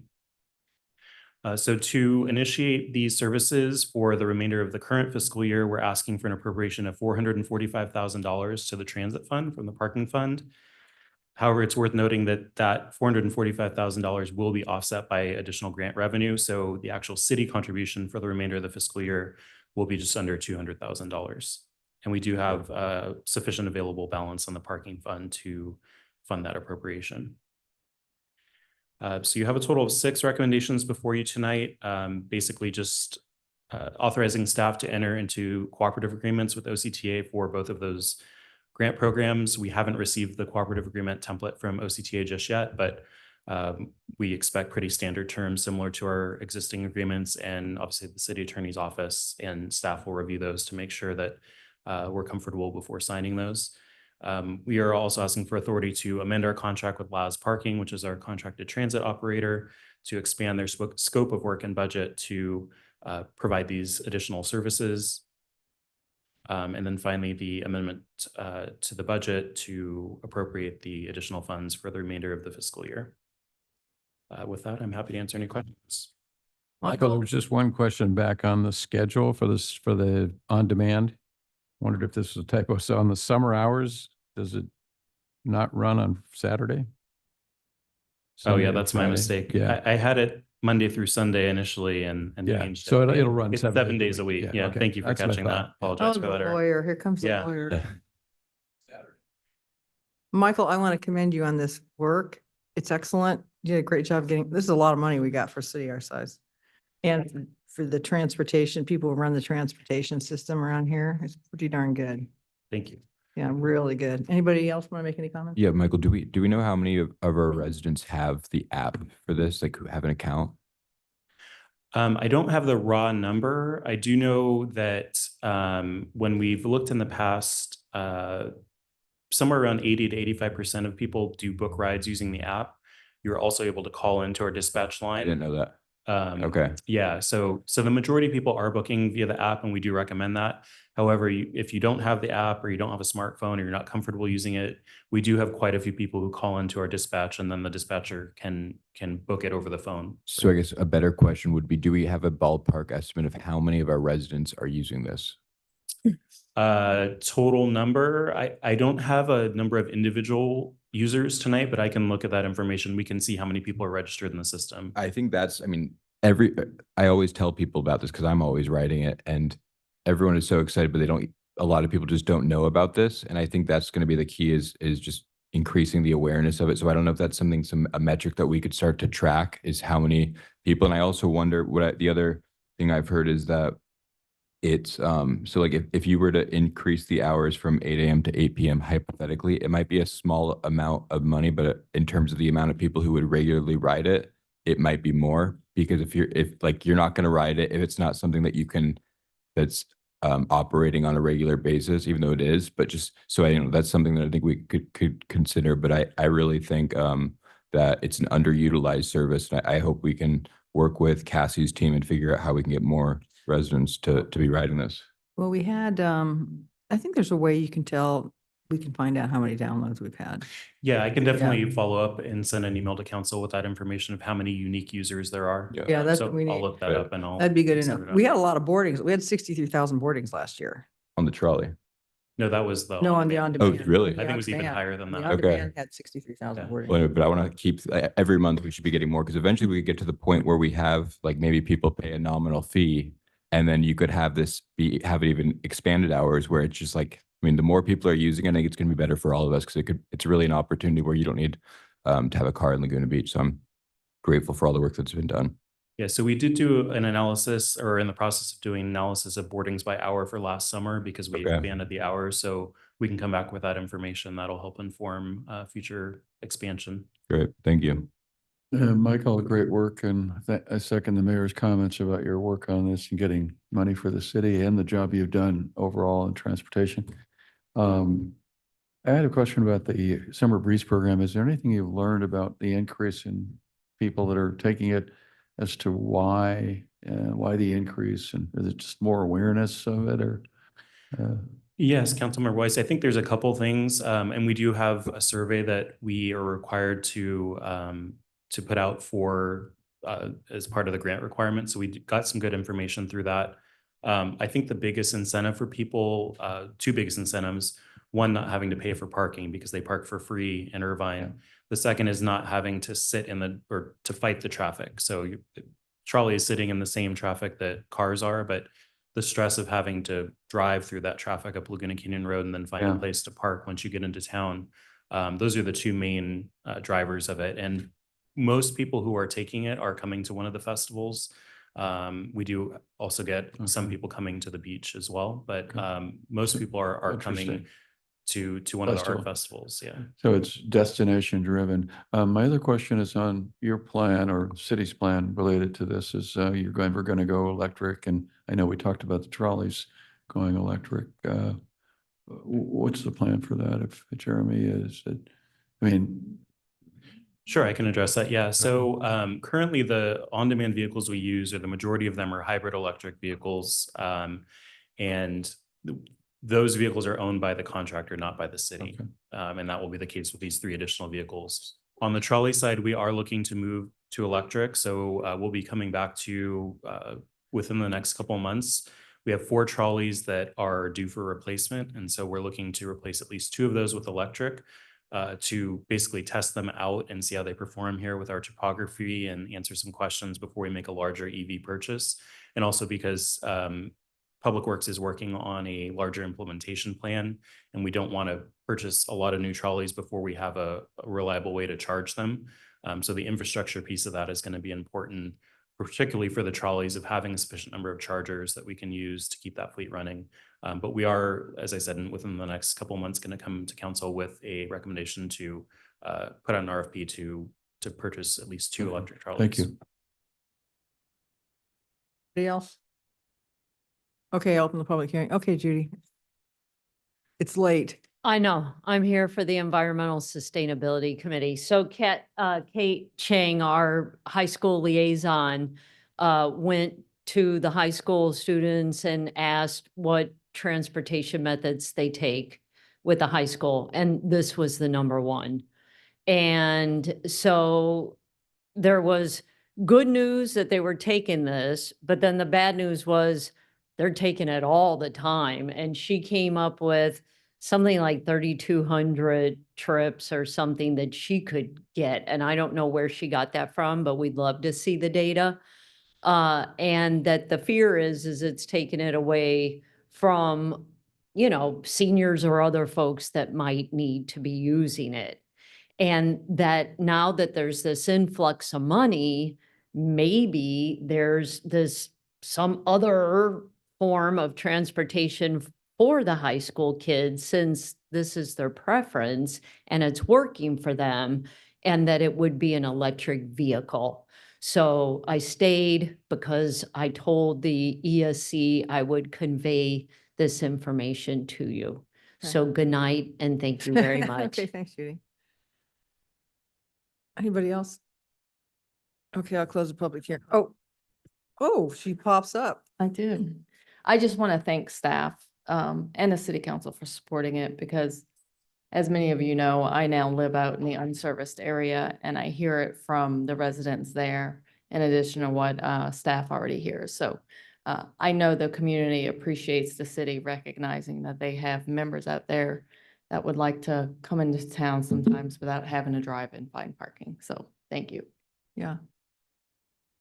Okay, I'll close the public hearing. You know, I am a little bit concerned about the high school kids taking, because it really wasn't for that, but Well, I mean, they're residents of the town. they're residents of the town, don't but think they that's a good also thing. have, the trolley goes by there and they have a school bus. I mean, It's but also like, certain hours in the morning and then afternoon, so it's a fixed Yeah. window Yeah, or two windows, yeah. and they're probably not taking it on the weekends. for the first time I took it and I was in the car with someone else, and I've never had that before, but I think is that the policy to include, have people be in the car together? Yes, Councilmember Mayor Pro Tem Rinaldi, it is a shared ride service. So Yeah. we do try to let people know that if there's another ride requested along your route, you may make one or two stops to pick up and drop off other people. Yeah. And there's a decent number of rides that are shared rides, and Okay. it makes the service more efficient. I will say after school between 2 and 4, that's by far the busiest time.